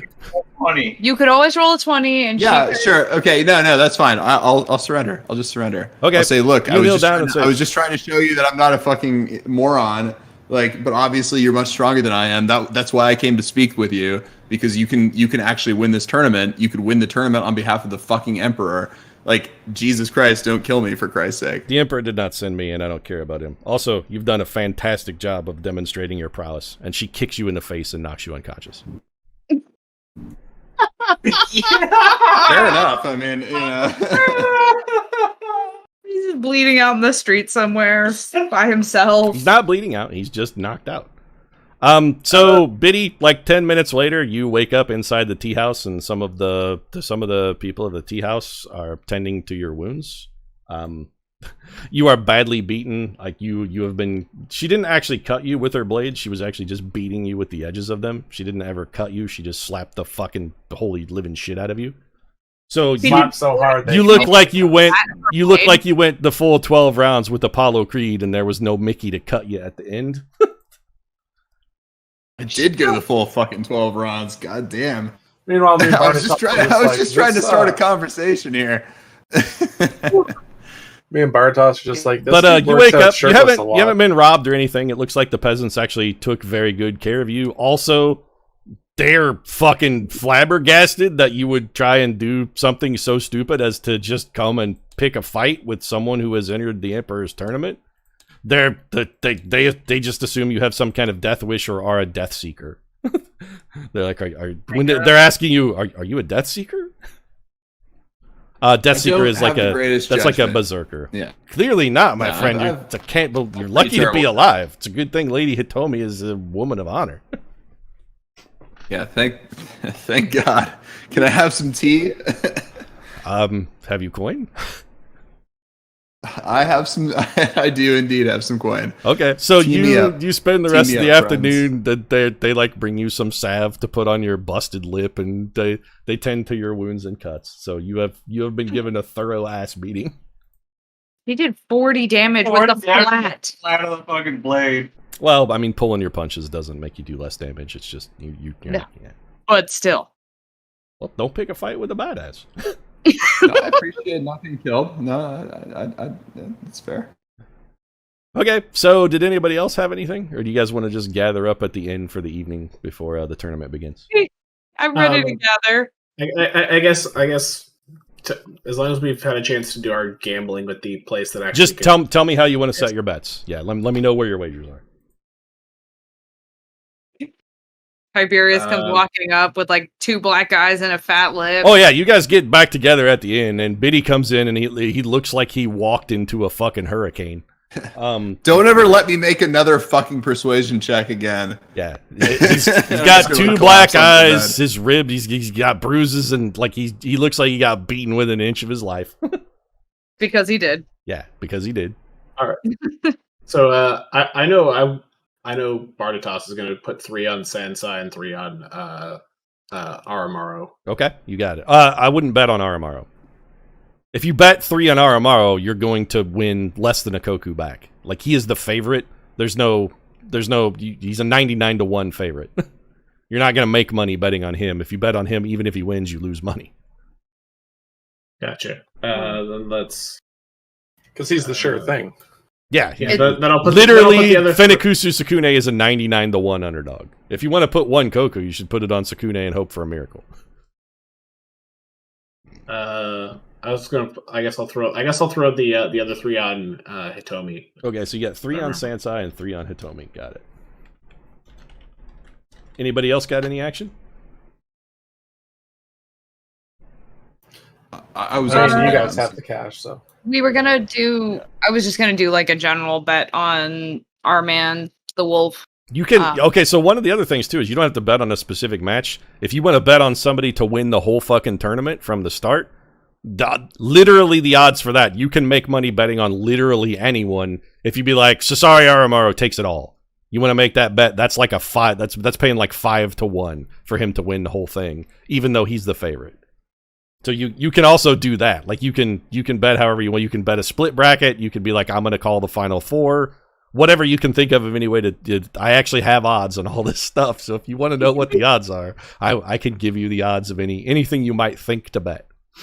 But if you try and call a winner right now and hit it, you're going to hit it big. I think Marty's just gonna put. None of the odds go above 99-1, but there are several 99-1 to win it all. Toku is a 99-1 to win it all. Sakune is a 99-1 to win it all. Daria is a 99-1 to win it all. Ran is a 99-1 to win it all. Marty's just gonna put 10 on the wolf to win it all because he figures if he doesn't, the world's gonna end anyway, so it doesn't matter. But you got it. He's a 50-1 underdog. Yeah, same. 10 on the wolf. I mean, okay, so you guys both got action on Sansai to win the whole thing. Just kind of like rolling around and Marty's pockets full of Koku, and he's just handing it out to you guys. All right, the guy who takes Biddy's bet is a little. He gives him a. Are you sure? You look a little punch drunk, kind of thing. Nah, dude, it's cool. I just sort of like hand some money off of my bed and like roll over. Yes, sir. Very good, sir. They take your bet and give you a chit.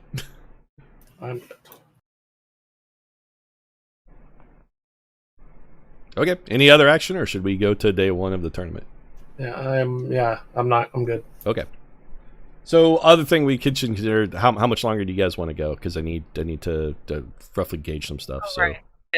It's 6:30. Do you guys comfortable going until like 7:30, or do you want to wrap it up now? We can go a little longer.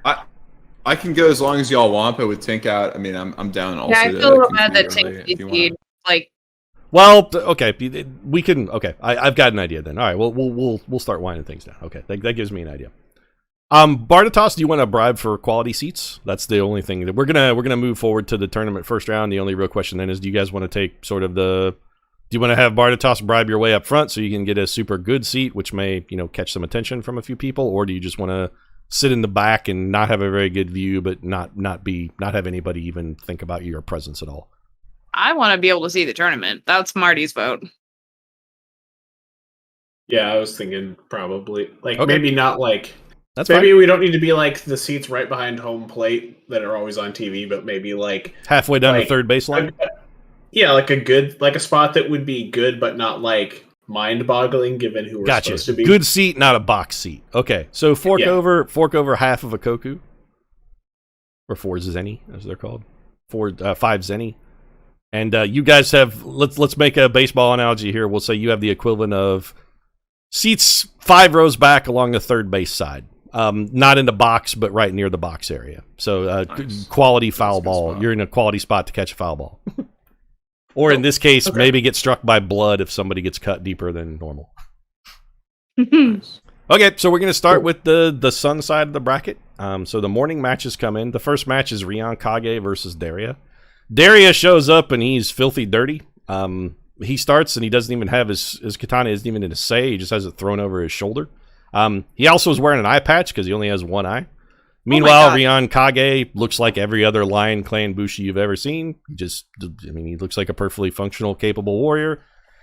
The two of them step into the ring and face off against each other, so they drop into their stance. Kage adopts a very sort of classic Iai Jitsu stance. Darius just standing there looking bored with a sword over his shoulder, and he spits in the dirt and says, "Whenever you're ready, Lion." And at that, Kage kind of looks like a little irritated, and then he draws. He draws and takes a swing. Daria steps to the side and cuts a single tiny cut under Kage's left eye, which draws a drop of blood. The guy who is adjudicating the match immediately raises a flag and says, "Strike!" And that is the end of the match. Kage bows. Daria just turns around and walks away, doesn't even pay any attention. Like the ref goes to pick up his hand, Daria just ignores him and walks out of the ring. Jesus. He just threw the match. He didn't throw. Daria just won with super style. Like he won with disdain. Sorry. I thought the other guy was the one that got him. So the cultural equivalent of this would be that Daria not only won, but he won and treated Ryukage with contempt. Like he held his skill in contempt. What he did is actually a super huge insult and the kind of thing that in other circumstances might actually get him challenged to a duel. But at this point, for Kage to challenge him to a duel for a slight to honor would be stupid because clearly Daria is a very, very much better duelist. Gotcha. So the second match is Unicorn Chogatai versus Hirona Ran. Both of them are just modestly dressed samurai. There's nothing unusual about either of them, except for Chogatai is using what you recognize as a scimitar. He is the first person in all of Ryujin that you have seen who is not wielding, or at least not carrying, a katana and wakizashi. He does not have a daisho at his belt. He has a scimitar. And he steps in. So the unicorn are known for being somewhat odd. They have some like exotic habits, and they do some trading with the West on occasion. Not in recent years, but in the past. So they sort of have some family clan relics that are gear and equipment that is considered unconventional in the rest of Ryujin. They square off. Unicorn does not adopt an Iai Jitsu stance because he has a scimitar, so he just has a scimitar in his hand. Hirona Ran falls into a much more classic, sort of, what you would expect to be a more classic Bushi style. They stare at each other for a very surprising amount of time. Like, you start to get bored. It's several minutes where neither one of them moves. They're just sort of staring intently at each other. And finally, Chogatai pulls his scimitar from the saber and steps forward with like an overhead slash. Hiruma Ran ducks underneath it and very gently pokes him in the center of the chest with his katana and draws a single drop of blood through his kimono. The referee throws up the flag and says, "Strike!" And Hirona Ran is declared the winner. Both of the two men bow very deeply to each other, express, well fought, good match, GG, effectively, they give each other. Neither one of them looks upset. It's just they had a contest, and it turns out that today Hirona Ran was the better battler. They slap each other on the butt and... Well, there's no butt touching, but the Ryujinese equivalent thereof, yes. Pete, very minor quibble. Can you just update the brackets as you're going, just even with shorthand? I'm doing it. Sure. I'll post, yeah, you I'll can post just, it back in Discord. Yeah, it's fine. You can scratch it. Well, we can just scrub. Ryukage, Chogatai, scrubbed. So the next match is going to be Daria versus Hirona Ran on the day side. Third match of the day is Doragon Hitomi versus Rion Toturi. Hitomi looks pretty much exactly the same as she looked when she kicked the shit out of Bitterroot. She's just wearing normal light samurai armor. Rion Toturi I knew she had potential. Is very similarly dressed. The only difference is Hitomi has, her grip looks a little different in her stance because you can tell she's intending to draw. Well, Biddy definitely knows. He's seen this before. Her quick draw technique actually is going to quick draw both blades, whereas Rion Toturi looks like he's probably going to do the more classic single-handed Iai Jitsu. They step into the ring and stare at each other for not anywhere near as long as Chogatai and Ran, but for not an insignificant amount of time. Probably 15, 20 seconds. And then Toturi draws his blade, comes in for like a strike on the overhand right. Hitomi draws both of her weapons, steps beneath his strike, with like her wakizashi sort of held up as a shield. She doesn't actually parry the blow. She just has it as if like holding it up as if to say, I could cut your hand off if I wanted to, but I'm not going to. And then with her katana, she actually cuts him very lightly near the throat, like just below his collarbone. The referee throws up his flag. He's like, victory to Hitomi. Hitomi sheathes her blades, bows in a sort of perfunctory manner. You can tell she's somewhat dismissive of Toturi's skill. She bows perfunctorily and then just turns and walks out of the arena. Toturi looks disappointed. He looks as disappointed as a samurai would allow themselves to look in public. And then he turns and he's consoled by some of the other lion who are like, hey man, good match. She's just, today, on any other day you might have won, but sun shines on a dog's ass, kind of sort of equivalent that he gets from the people who are with him.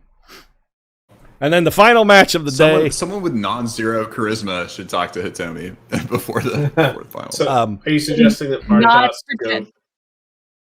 And not pretend that we're affiliated with you on any level. The final match of the day never met me. You don't know me. Is the one everybody's been waiting for. There are a bunch of Phoenix Clan who show up, like Sukune, Finikusu Sukune, has a super big fan subset. They're like cheering, well, the polite equivalent of cheering. But there's a little bit of hype about this because it's handsome, good-looking bad boy over favored versus underdog, sort of a Cinderella story kind of thing. Against Sukune. Sukune is excessively polite, steps into the ring and bows deeply, showing much respect for his opponent. Aramaru is similarly polite, although maybe slightly less so than Sukune. It seems like maybe he's a little dismissive of his opponent, but he is politely dismissive. They snap down into their stances, and almost immediately Aramaru simply draws his blade and nicks Sukune under the chin before Sukune even has his katana all the way out of its saya. He doesn't even manage to fully unsheath his weapon. And Aramaru has already scored. The referee throws up the flag. Aramaru is immediately declared the winner. He and Aramaru, Sukune and Aramaru both bow very deeply to each other. They treat each other with the respect and congenial goodwill. They're both good sports about it. Aramaru claps him on the shoulder and throws his arm around him. And even though Aramaru won, he raises Sukune's hand, congratulates him on a fine performance to reach the Emperor this far in the Emperor's tournament. And then they head off toward a nearby tea house, probably to do some drinking. Nice. Yeah. So Aramaru handily won, but is very gracious in victory, and Sukune seems like maybe he made a friend. Nice. Yeah. All right. So the next round will be Hitomi and Aramaru. That one will be interesting. Yeah.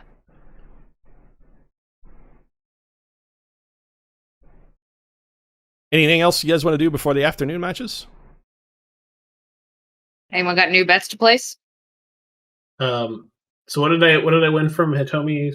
From 3 up on Hitomi, I get 5. Correct. Yep. Bet 3, win 5. Cool. Nothing else till the afternoon matches then? I'll nurse my wounds and let you guys bet my money.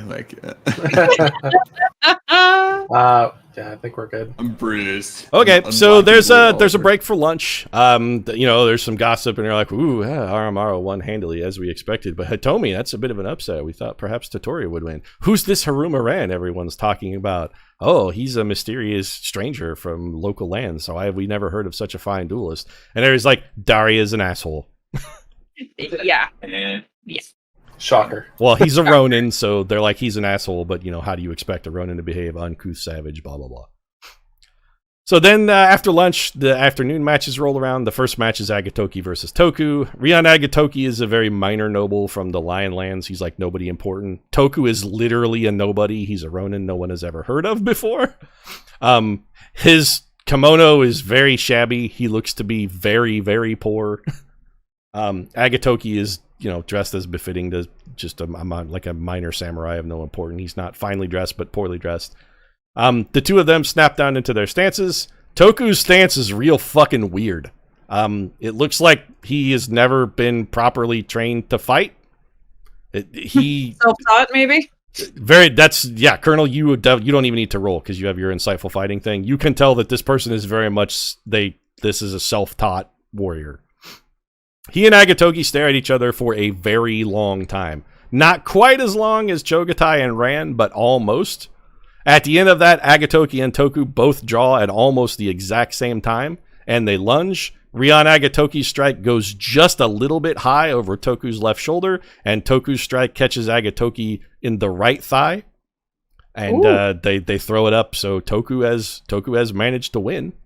He is declared the winner. The crowd goes absolutely fucking nuts when Toku wins because he was a huge underdog, and he's the Cinderella story. So this is like an 8 seed upsetting like a 4 seed in the NCAA tournament. Wow. That just ruined a ton of brackets. So there's a huge roar from the crowd. There's an uproar. Even Agatoki at the end of it is like picking up Toku and puts him on his shoulder and is carrying him around. The people love it. Everybody loves Agatoki for being a gracious loser. So it's everybody wins. They're like, what an honorable man. And how did we overlook such a fine Ronin? What a skilled duelist, even though his style is super weird and unconventional. That match actually takes a while to wind down because, like, seriously, the crowd is fucking super stoked. Toku's suddenly a household name. The peasants love him because he's a poor Ronin. It's pretty amazing. Awesome. So the next match comes in after things settle down, and it's Kuren Hoturi and Kani Yakumo. Everybody make an insight check for me. Or not, make an investigation check, rather. Oh, sorry, let me put those back and I will clone a bunch. Here, give me these, and I will clone some. There you go. Everybody make an investigation check for me, yeah. Investigation? Yep. 10. Okay. Colonel, you have an advantage on this if you want. Oh, okay.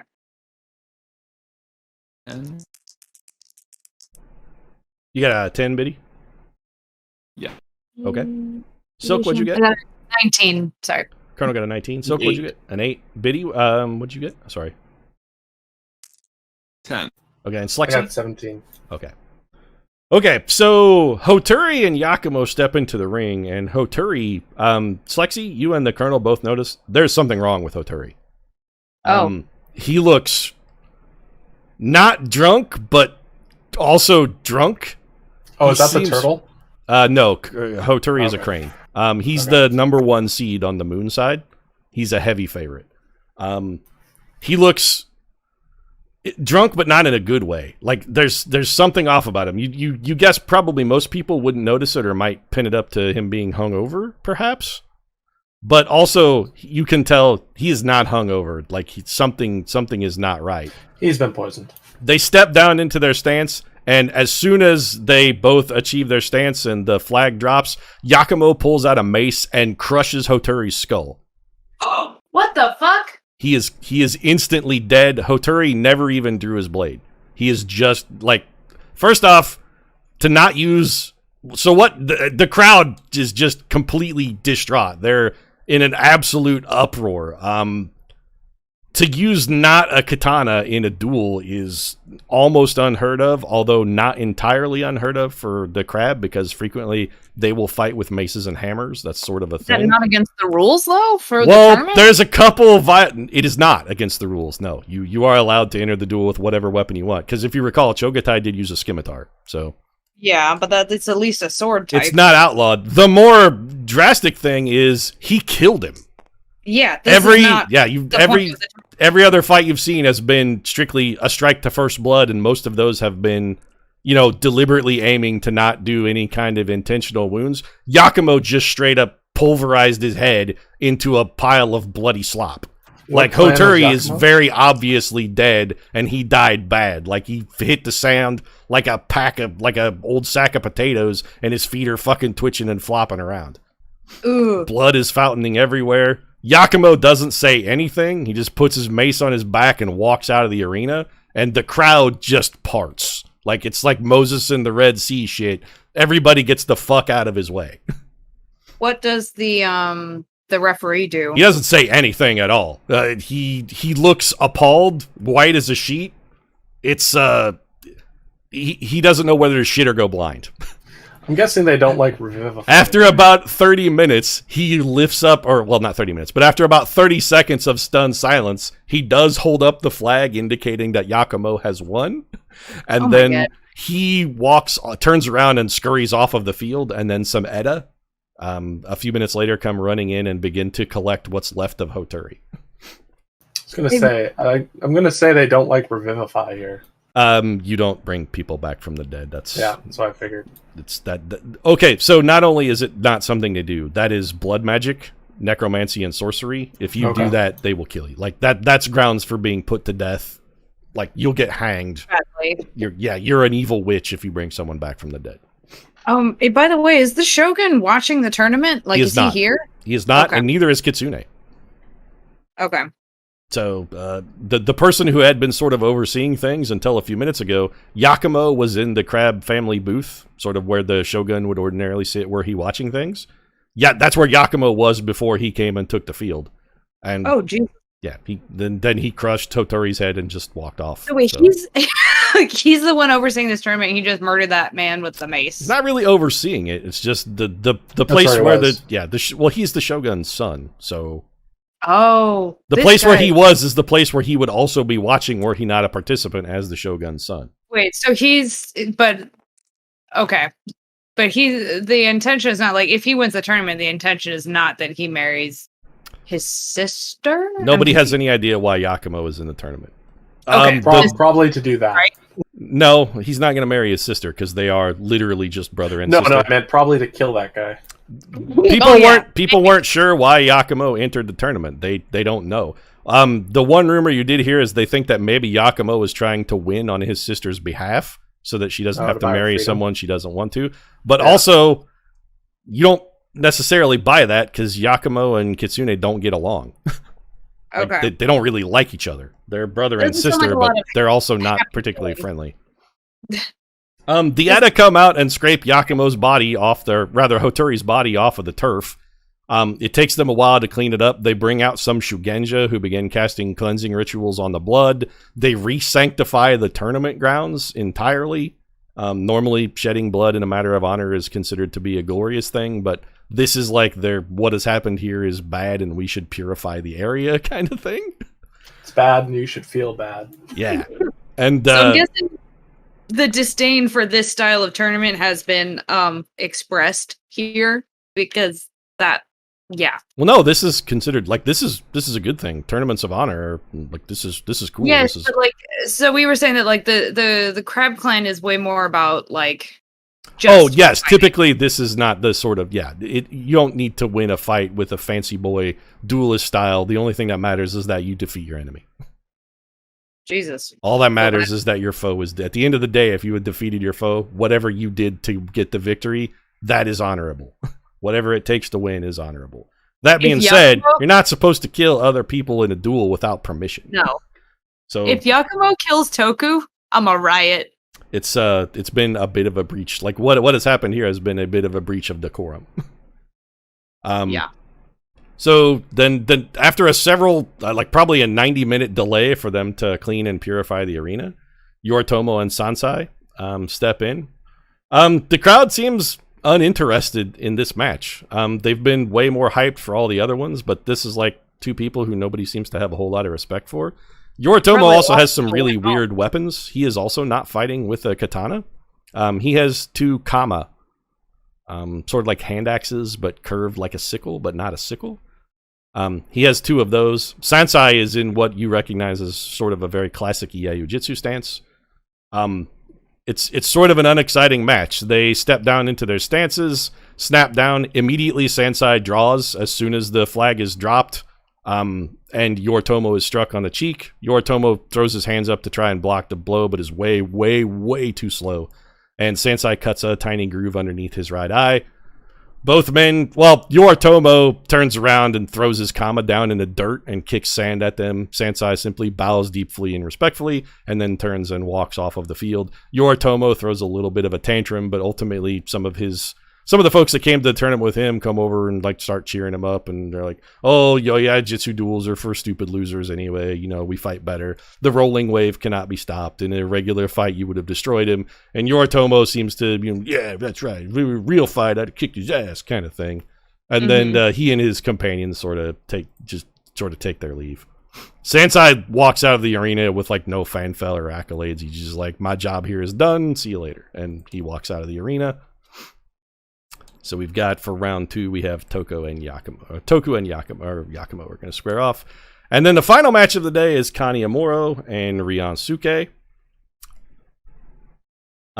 They step into the ring. Kaneyamoro is being super disrespectful to Ryosuke before the match starts. He's like calling her a little girl and talking about how bad he's going to beat her. And, you know, when he wins the hand of Kitsune, he's going to give her to the Lion Clan's mortal enemy. Blah, blah, blah. Girl doesn't belong here. Suke just sits with grim resolve, grits her teeth, and drops into her stance and waits for Jackass to get done showboating.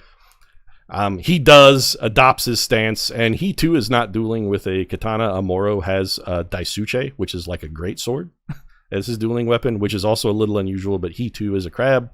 So he drops into his stance with both hands on his greatsword. The flag drops. They stare at each other for a second, not too terribly long, and then Amuro seems in what is a sort of a rushed attempt. Like, you know, he's vastly underestimated his opponent. He comes in with a wild overhand swing. Suke very easily ducks underneath it, and instead of even using her katana, she pulls her wakizashi and gently pokes him in the ass. The flag hits the ground. Suke is declared the winner. Aramaru is immediately just flies into a rage, turns and turns to attack Suke, and it looks like he's going to charge back at her and try and continue the fight. But some of the other crab nearby fucking side tackle him and bear him to the dirt to keep him from doing so. Suke gives him a very respectful bow, which you guys don't need any kind of roll to tell is a huge fucking insult. She's rubbing salt in the wounds. And then she turns and departs the field. She's like, I'll kick your ass with my tiny sword, bud. And she's here fighting for someone else, right? Nobody knows who she is battling on behalf of, no. But it's very clear that she would not be able to marry Kitsune should she win. No. Right. Okay. So that sets things up for the next day. It's going to be Daria versus Ran, Hitomi versus Aramaru, Sansai versus Suke, and Toku versus Yakumo. Hashtag Team Toku. Go Toku. And with that, the ceremonies wind down. Toku. Everybody's in an uproar and just with the fucking unbelievable Cinderella upset from Toku and the hideous slaughter of Kuren Hoturi, who, remember, was actually favored to win the tournament overall and was like the Crane Clan golden boy, supposed to be the greatest duelist in all of Ryugin, and he just got brutally, I don't want to say murdered, except kinda? Yeah. The social implications of this are very weird. Like, you're not supposed to kill people in a duel. It's not strictly forbidden, but also usually the only time somebody gets seriously injured or killed in a duel is by accident. And what Yakumo did very clearly was not accidental. He meant to kill Hoturi. Not cool. That's weird. And it's like 4:30 in the afternoon, and things are starting to thin out a little bit in the stands and the spectators. So, glad my bet's paid off today. I won them both. Yeah, you actually got money on Sansai, and your overall bets on winning Sansai are looking good. He's made it to the semifinals. So, afternoon time. What do y'all want to do? Well, we should. I don't know. That was interesting, but yeah, dude. I don't know what we can do to. Well, I feel like we need to... what we won't do is send Biddy up. Yeah, I'm done persuading people. But no, so somebody could persuade Toku, not me, but somebody maybe. Like we need to get some other some backups. Yeah, my thinking is Yakumo is going to try to cheat again and poison Toku or whatever. So do you want to follow up on that, Bardatos, then go see if you can figure out what's going on with why Hodoji why well, you didn't notice actually, but I'm assuming that Slexi and we're going to tell them, yeah. Okay, so you filled them in. Yeah. Bardatos, you want to try and wrong with. Okay. Yeah. All right, so we'll say you head off to see if you can follow up on that a little bit and figure out what the fuck is going on. Can I assist Bardatos with that? So in order to, probably it would not be easy. Here's the thing, Bardatos, you can use your hat of disguise to disguise yourself as a peasant or an Edda. So it would be pretty easy for you to pose as a peasant and go maybe talk to the Edda who are going to, examine Hoturi's body and sort of look at that sort of stuff. Whereas Colonel, you would have to actually disguise yourself to try and pull that off. Not impossible, but more challenging. So, and we don't really have a lot of time. Up to you. I just don't know what your skills, like whether, I leave that to your discretion. If you want to go with Bardatos, you can try and pull something off, but probably that's the sort of thing that Bardatos will be better suited to do, maybe alone. Maybe we should approach Toku and give him like a heads up of. Okay. I don't know how much. Do you want to warn? You guys want to go warn Toku that you think there might be? We could go tell him that. We think that there was something wrong with Hotori. Okay, that's the duel. 100% reasonable. Yep, totally reasonable. Okay.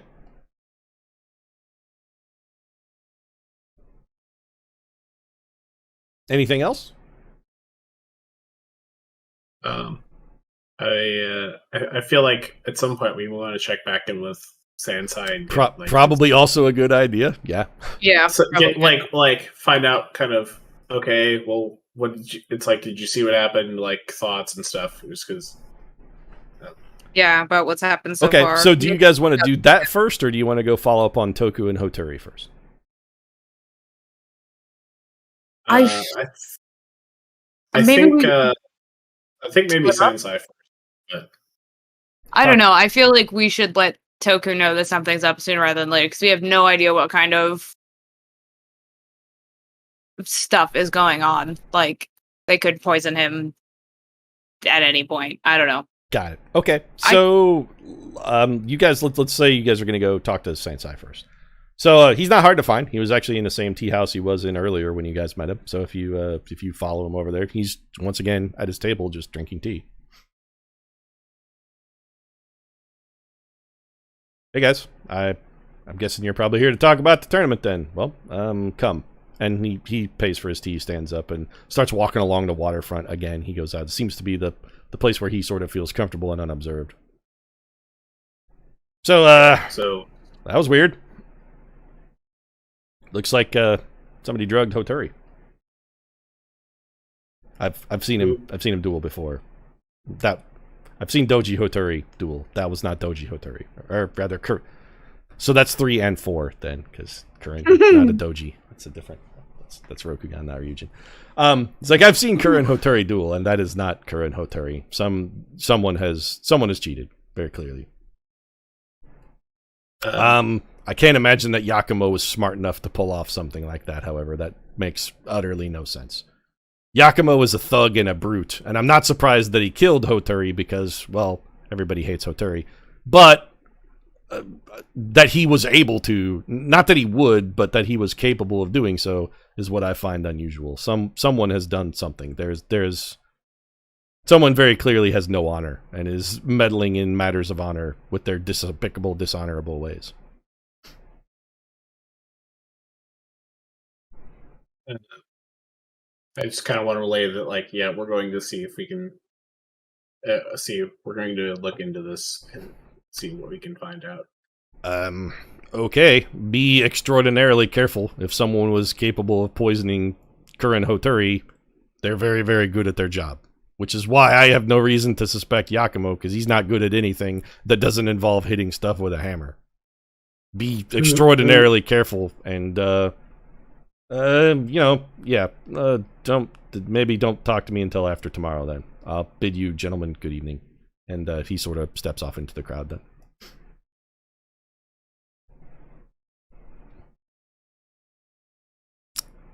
So what do you guys want to go talk to Toku, or you want to send Bardatos to go look into Hotori? Or what are we doing here? Which one would you rather follow up first? I mean, I can just go split off and talk to Toku also, so that Bardatos can get going on his investigation. Okay, so you guys go see about Toku. Bardatos, you slip into an alley and use your hat of disguise to disguise yourself as an undertaker, and then you're going to go try and find Doji Hotori's body. You guys have no difficulty finding Toku. The loudest part of the city is where he is. He's being celebrated and heralded by a bunch of non-samurai, although there are a few Ronin in the crowd who are cheering. Everybody's like, woo, Toku, yeah, people's champion, woo, we love Toku, yay. He's eating probably what is the finest meal of his life in a pretty high-end tea house. Like, he looks way out of place. You guys look less out of place. Like, you're probably important enough and have enough money that you could get a table. If you want. I just want to start with just like coming up to Toku and congratulating him on the match. Well, you're gonna have to wait in line because there's a bunch of people who are trying to do exactly that. Like, Wrongs. there's a line around the block waiting to congratulate Toku. Yeah. Do I look important enough to cut? You might be able to bribe your way to the front of the line if you want to blow a Koku on that. You could get a Sure. you could get cutsies. Yeah, I'll blow a Koku on that. That's fine. Okay, so you bribe your way. You're actually going to get a seat at Toku's table. You offer to buy a round for the house. Toku is actually not drinking. He's just eating what appears to be some manner of like sushi roll. You offer to buy him another roll, to which he's like, "Yeah, sure. Oh, please sit down." Okay. I didn't catch your name. Martinique. Very nice to meet you, Martinique. Did you come for the tournament? I did, and I must say I was blown away by your performance. It was a spectacle. Let us just say that pleasure. makes two of us. I have never even expected to make it this far, let alone pull off a win.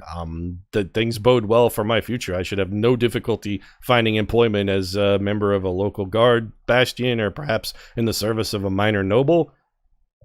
Phew. Even if I lose in the next round, then honestly, I'm a bit fearful for the next round, having seen what Yakumo is capable of. But, a man of honor never surrenders. Never say die. Even in the face of overwhelming opposition, one must do one's duty. This is true, but unfortunately, we are not always in the company of honorable men. Ah, you notice too, then. We should... He's like, you notice too, then. He drops to a whisper. I wanted to speak to you tonight just to make sure that you saw what I had seen, and it's clear that you did, but I'm fearful for your life. I make no accusations. I assume that Kani Yakumo is a man of honor. Certainly someone who was of less than unimpeachable honor would never make it this far in a tournament.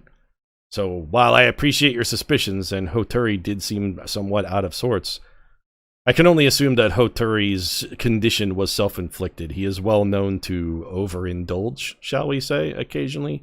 And in such a celebratory atmosphere, perhaps he had one too many on the previous evening, and his focus was not where it should be. Perhaps, but he was a very skilled duelist, and even if he had overindulged, that was not the kind of performance we would have expected. Accusing someone of some sort of untoward behavior? And now I'm he saying seems... nothing of the sort.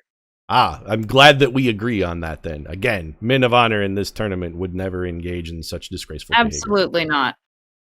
Not. But I just wanted to inquire if you had places where you were...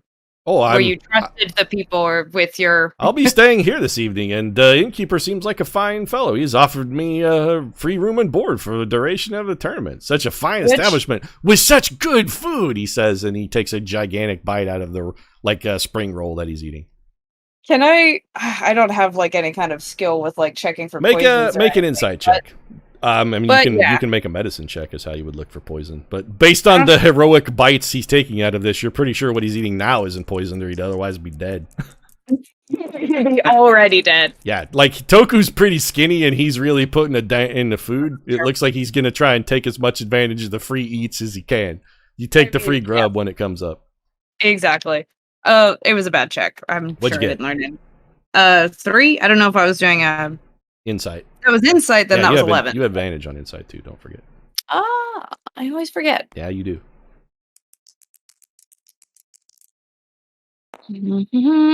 14 plus 8. Okay. You can tell that Toku's kind of naive. He is what in other scenarios, or in what other situations would be called a fucking rube. Okay, now I'm like, shit, do I have to babysit this guy? What inn are we in? This guy is sort of he's acting like a peasant, kind of. He doesn't act very much like a samurai. You can tell he's either punching above his weight, or he's just he's also very young. Toku is, this kid's 15. Oh shit, I have to babysit this guy. Oh no. What's the name of the inn that we're in? It is called the Four Leaves Inn. The what? The 4 Leaves. 4 Leaves. Yep. Okay, there's a green leaf, a yellow leaf, like a orange and a red leaf on that's the sign is just 4 leaves of all the various colors. Is the place where we're staying nicer than this inn? Way nicer, yeah. Okay. I'm going to invite Toku to come stay with me. Or in his own room. He seems a little suspicious of your invitation, but his reply is, Oh, I very much appreciate the offer, but the innkeeper here was so kind to offer me these accommodations. There's no way that I could dishonor his generous offer by taking accommodations in other places. I appreciate it, but as a matter of honor, I am bound to offer all thanks to my host who has graciously provided me such delicious food. And he takes another giant bite out of his spring roll. Oh my god. Marty's So one, you can tell again, it reinforces your opinion that this guy is a rube, but also what Toku is doing is very polite and also quite honorable. Right. I get that. He's also definitely going to get murdered. I mean, we could visit him again tomorrow, and so there are some other people, Kerner, who seem to be pretty eager to take a seat at Toku's table and talk to him. You're kind of hogging the spotlight, so you're right. Okay. You're not specifically being asked to leave, but the innkeeper is giving you a look that suggests, hey, give some other folks a turn, you greedy pig. Okay, I'm going to bow and wish him well and ask him to please be careful before the tournament. I'm certain that nothing untoward would happen to me, but the innkeeper is he's again a man of honor and great host. I'm certain that to imply that he would be unsafe in the innkeeper's house is kind of an insult. So Toku picks up on that, but he is politely dismissing the fact that you were very slightly insulted. I'm worried about him. Yeah. All well, right, no, that fine. you insulted the innkeeper. Okay. He's sort of defending the innkeeper's reputation. I also do want to talk to the innkeeper, but we can rotate to other people. That's fine if you want to talk to him. So you go over to the innkeeper. He's like, how may I help you, Samurai-san? What's my first impression of this guy? This is a merchant of modest means. He runs an inn. It is moderately successful. Okay. I'm gonna mention how gracious of a host he is to if he was a person, he would be Tom Bodette. How's that? Tom Bodette. Yeah. Owner of Motel 6. He's leaving the light on for you at the he'll leave the light on you at the 4 Leaves. Yep. That's the rough. Or perhaps he's a Howard Johnson. He could be one of he's a Tom Bodette leaving the light on for you, or you're always welcome at Hojo's. That's the sort of vibe you get from him. Okay. All right, well, first I'm just going to start with chatting him up. I'm sure he's busy. He is not interested in speaking with you because he's super duper busy. Yeah. I understand that, but I'm going to be rude and put myself directly in front of him. And okay, you are being quite rude. He looks as upset as a peasant is allowed to look with the samurai without being in fear of their life. Right. He seems impatient. He's like, yes, Samurai-san, as I asked, what can I do for you? Do you need refreshment? Do you require food, lodgings? Do you have any rooms available? Sadly, all of our rooms have been taken for the evening. What with the glorious hero Toku staying beneath our eaves, we shall likely be busy and filled up for the remainder of the week. This is very good investment of you to house him here. Oh, I assure you, I do nothing but honor a glorious champion. My profit motives have nothing to do with in the equation. I'm simply a man who appreciates an honorable victory in a well-fought match. He is very clearly lying. He is clearly lying. Yeah, I'm ready for my inside check now. You don't need to roll. He is clearly lying. He knows exactly what he's doing. He brought Toku here because he knew it would bring in business. I'm going to say it surely would be a shame if Toku were not in fighting shape before the matches tomorrow, wouldn't you say? He looks taken aback and very alarmed. You get the impression that you just sort of vaguely threatened him. I understand. I really don't want this kid to die. I think it is important for a host to take a special care of such a young I assure you, I guest. take my duties with the utmost seriousness, Samurai-san. If anything were to happen to Toku, I definitely would not accuse you. In fact, I think it's good that we have never spoken, sir. If you'll excuse me, I'll be on my way, Samurai-san. And he bows very deeply and then is basically running away. Unless you're going to physically chase him, he is going to make himself scarce. I'm not going to physically chase him. So he thinks that you have just threatened to kill Toku and that you're going to try and murder him. And he just doesn't want to die. That was the opposite of my threat, but whatever. I have some anti-poison stuff. But do you? Okay, we should I can remove a poison, but Okay. Toku's probably not going to accept anything like that. Though, let's cut over to Bardatos. So Bardatos, you have ducked into an alley, disguised yourself as an Edda, and you went and found the mortuary, effectively. And you talked your way in by saying, "Hey, I'm the official undertaker for the Crane clan. I'm here to collect Hotori's body. Please surrender it to immediately. I need to examine it, etc., etc. Recover his belongings and return them to his family. Nobody questions you in the slightest, because as far as they're concerned, you're just another peasant trying to clean up a dead samurai. So they take you to where Doji Hotori's body is. If you ask them to leave the room, they will." Okay. So Doji makes 5. Sorry, Curran. Yeah. Take Take the counter. That's twice. It's actually 5 and 6. Yeah. Doji Hotori is a particular character with whom I'm familiar, and I fucking hate Hotori. There's a reason he got his fucking face smashed, because he deserved it. Okay. So I guess fuck you, Hotori. This one's just for Clockwork Engineer. Yeah, fuck Hotori. That joke is for one person. That's how you win an audience. Pander to one guy.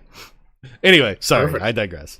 Go ahead. Yeah. So when they collect the body, is like all his effects like kept together? He is exactly as he was when they drug his dead ass off the sand, except for his head is in a bucket.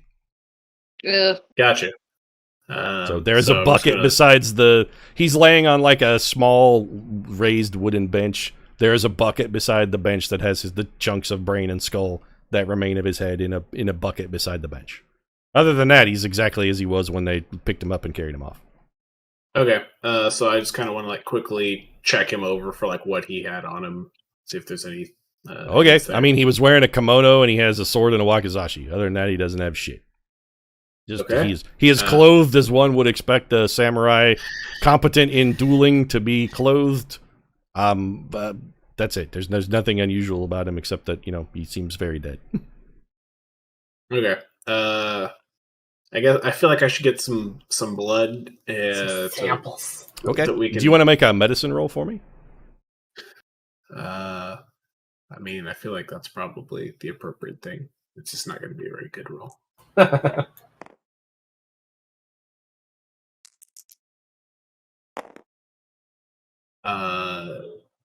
That's like the best possible thing. I got 22. Okay, so you collect some blood samples and whatnot, and as you do an examination of him, you notice an odd smell. His blood has a very unusual odor to it. Normally, it kind of smells coppery. There's like a metallic tang to this. Benjamin, thanks for the sub, appreciate it. There's like an odd sort of metal taste, like sharp and bitter, like steel. Like if you've ever gotten like a fragment of like steel dust in your mouth, sort of tastes a little bit like that. Okay. Also, you should never put other people's blood in your mouth. PSA. The olden days. So Tink knows lesser restoration. It's fine. Okay. So I've got a sample that we'll need to like investigate further. Yep. Is there anything else you want to do while you're in the room?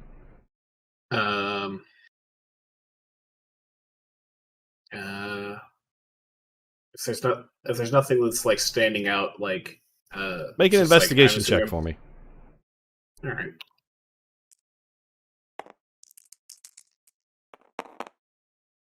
Um, 19. You what, mate? Okay. Where you going? You take a look around, and I mean, it looks like you've seen a lot of dead bodies in your day, and this is pretty much a dead body. You don't see anything else that looks unusual or arousing suspicion. It's just like, this guy got into a fight and somebody smashed his head in.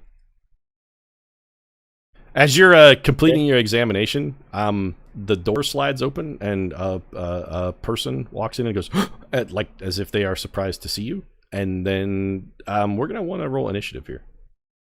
Oh, the actual person? It's not anyone you recognize. Is Bardatos there by himself, or is somebody with him? No, Bardatos is alone. Right, because he's 21. Okay, you're first. There is a surprised person in the doorway who is also dressed like an undertaker. They seem surprised to see you. It's probably the actual Crane Undertaker. Nope.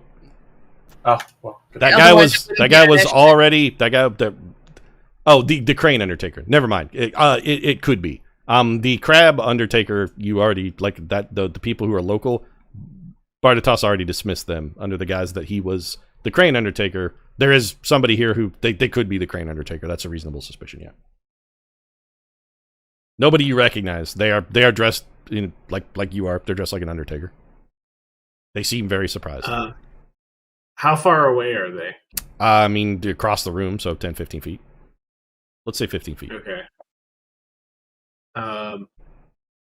I'm sort of tempted to hit the greater invisibility and book it. Because I have that in my ring. It's going to be tough to muscle past them because the door isn't open very wide. They're standing in the door looking surprised.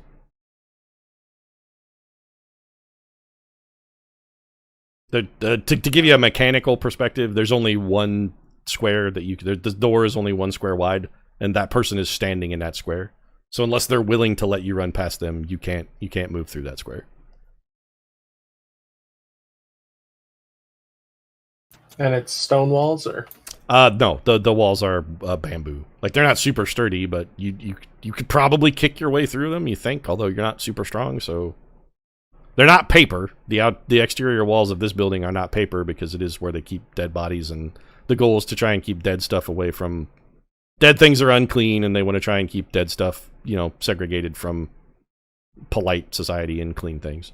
So the walls here are made of wood, which is unusual for a building in Ryugin, except for, well, not this particular building. It's normal for this, but it's not super sturdily built. I mean, it is still just a hut where peasants work. And not even, like, the good peasants. Like, this is the place where shitty peasants work. Anyway, what are you doing, Bardatos? Come up with something, or we're going to just say you stand there also surprised. I'm just going to act like it's... I'm going to throw on the, oh yeah, of course you're here. Like, kind of like sort of the act like you belong thing, where it's just like, oh, there totally you are, reasonable. Like I was waiting on him. Okay, so you say, I see that you finally arrived, and when you say that, and go ahead. And I wanted to. I was thinking about throwing a suggestion at him, like, I am running late and I am in the wrong here, like that, like a suggestion like that. You're welcome to do. Do you want to cast a suggestion then? Yeah, let's I'll make the save. What's your DC? 15. Okay, your spell didn't work.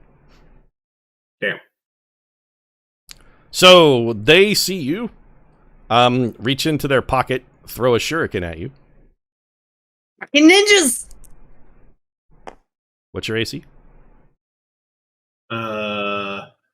18. Okay, so that's a miss. That's a hit. So you're gonna take...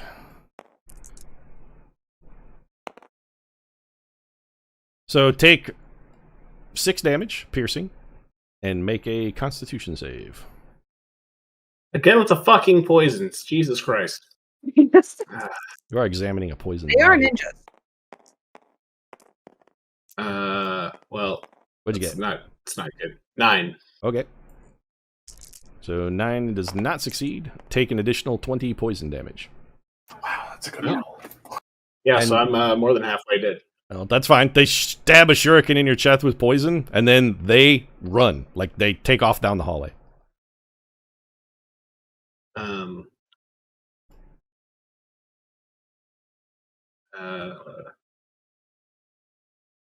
Your turn. I feel like maybe time.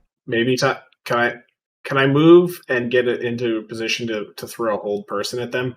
You can run out into the hall, sure.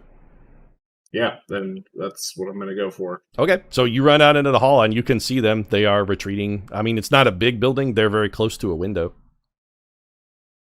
Yeah, so I'm gonna try to throw a hold person. Got it. Okay. All right, so they get to the end of the hallway and come to a stop and fall face first. Plunk down on the floor. It is your turn again. Well, hold on a second. It's actually their turn. Okay, yep. So there's an immobile person frozen like a statue laying face down on the floor. They're about 10 feet away from you down the hall. I'm going to... let's see here. I'm torn between just like grabbing his shit and then going invisible and running, or killing this guy. And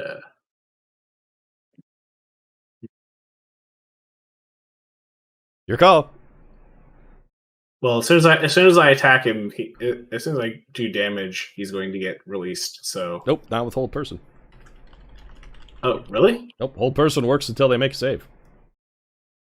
Oh, well then. Hold spells are great. They fuck shit up. You hit somebody with hold person, you can beat on them until they're dead if they never make their save. Yeah. Then I guess maybe I'll throw some. This person is paralyzed. You also have advantage to hit him if you're hitting him with a melee attack. Yeah, let's. I mean, I got my rapier, so it might be time to go for the shanking. Okay, you can walk up and try and stab him. Poke away. And So I think I can get. I mean, I think I can booming blade him too. Up to you. You run up and you run up to him. Draw your weapon as you move. So Booming blade loud. only if they move, Okay. which this guy is not likely to do because they are currently paralyzed. But if he does get a chance to. No, I'm not saying it's a If he bad does idea. free- Yeah, he will take additional damage if he tries to run away on his turn, and it will make a crack like thunder. Yeah.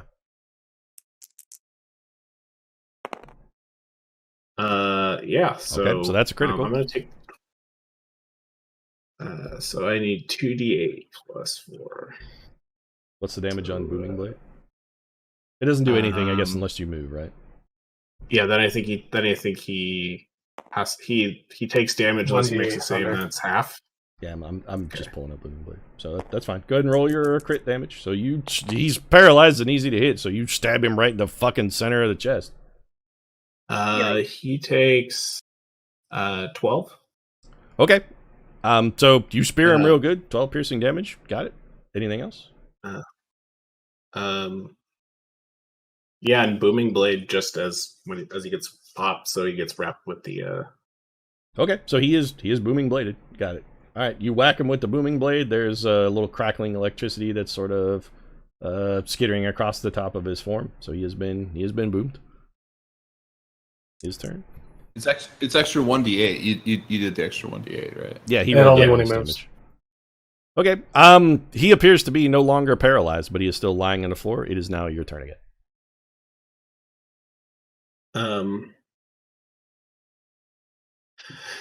How bad is he? Does he look badly hurt from that, or just He does like, not appear to little- be significantly injured. No. Like he's Okay. bleeding. You stabbed him. You stabbed him pretty good, but it's with a rapier, so like he's probably got some internal bleeding and whatnot. But he doesn't seem to be incapacitated or in any immediate danger of dying. He also looks angry. I think maybe I try to hold him again. Okay. Did he save? So you cast Hold Person. This time it does not work. Damn. Anything else? I guess I'm just going. You still have a move action or a bonus action. I'm going. As a incidental. I'm going to, demand. I'm going to demand that he surrender. Okay, so you shout surrender and menace him with your blade. He says, Yeah. not likely, foreigner, and then he backflips out the window. We gotta tell Sedgwick that fucking everybody knows we're not from here. Well, He's gotta fine tune his ring a little. no, I mean, Sedgwick. he didn't say you weren't Ryuginese. He said you were a foreigner. It's not the same thing. He backflips out the window and throws some small explosive device comes in, and the building is now on fire. So the hallway is immediately engulfed in flames. Time to get the fuck out, I think is the. Okay, so we can leave the initiative step here. The building it's made of paper and dry wood, so it's burning furiously. But you are more than capable of outrunning the flames. Do you hear screams and running, and the other are fleeing the area because likely not only is this building going to burn down, but all of the nearby buildings are going to burn down. Peasants outside are all in an uproar and a clamor. They're like trying to get buckets and they're hurling water at nearby structures because they don't want the whole fucking town to burn down. There's bells ringing and alarms, so it's just chaos and confusion. The fire begins after a minute or two. The fire has actually started to already spread to the next building. It's a mess. What do you want to do here, Bartotas? You're standing in the middle of a city that's gone crazy because shit's on fire. Let's see here. I guess I feel like I need to get the fuck out of the area. Okay, and that's fine. You have no trouble escaping undetected. Where do you want to go? Blood.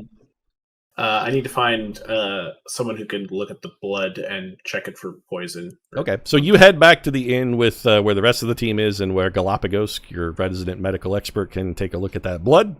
And that's where we'll wrap things up then for the session. So you're heading back to the tea house where you're staying, and got a sample of Hoturi's blood. There's a fire in the city, which is causing some considerable alarm. And Toku is staying alone in a tea house. Pretty much everything went totally according to plan. We lit. Well, it wasn't us that lit the city on fire, but Nope. A ninja did with a prepared incendiary, almost as if that was his whole purpose for being there in the first place. But bum, bum, bum. But that's where we'll wrap things up, and we'll pick up next time.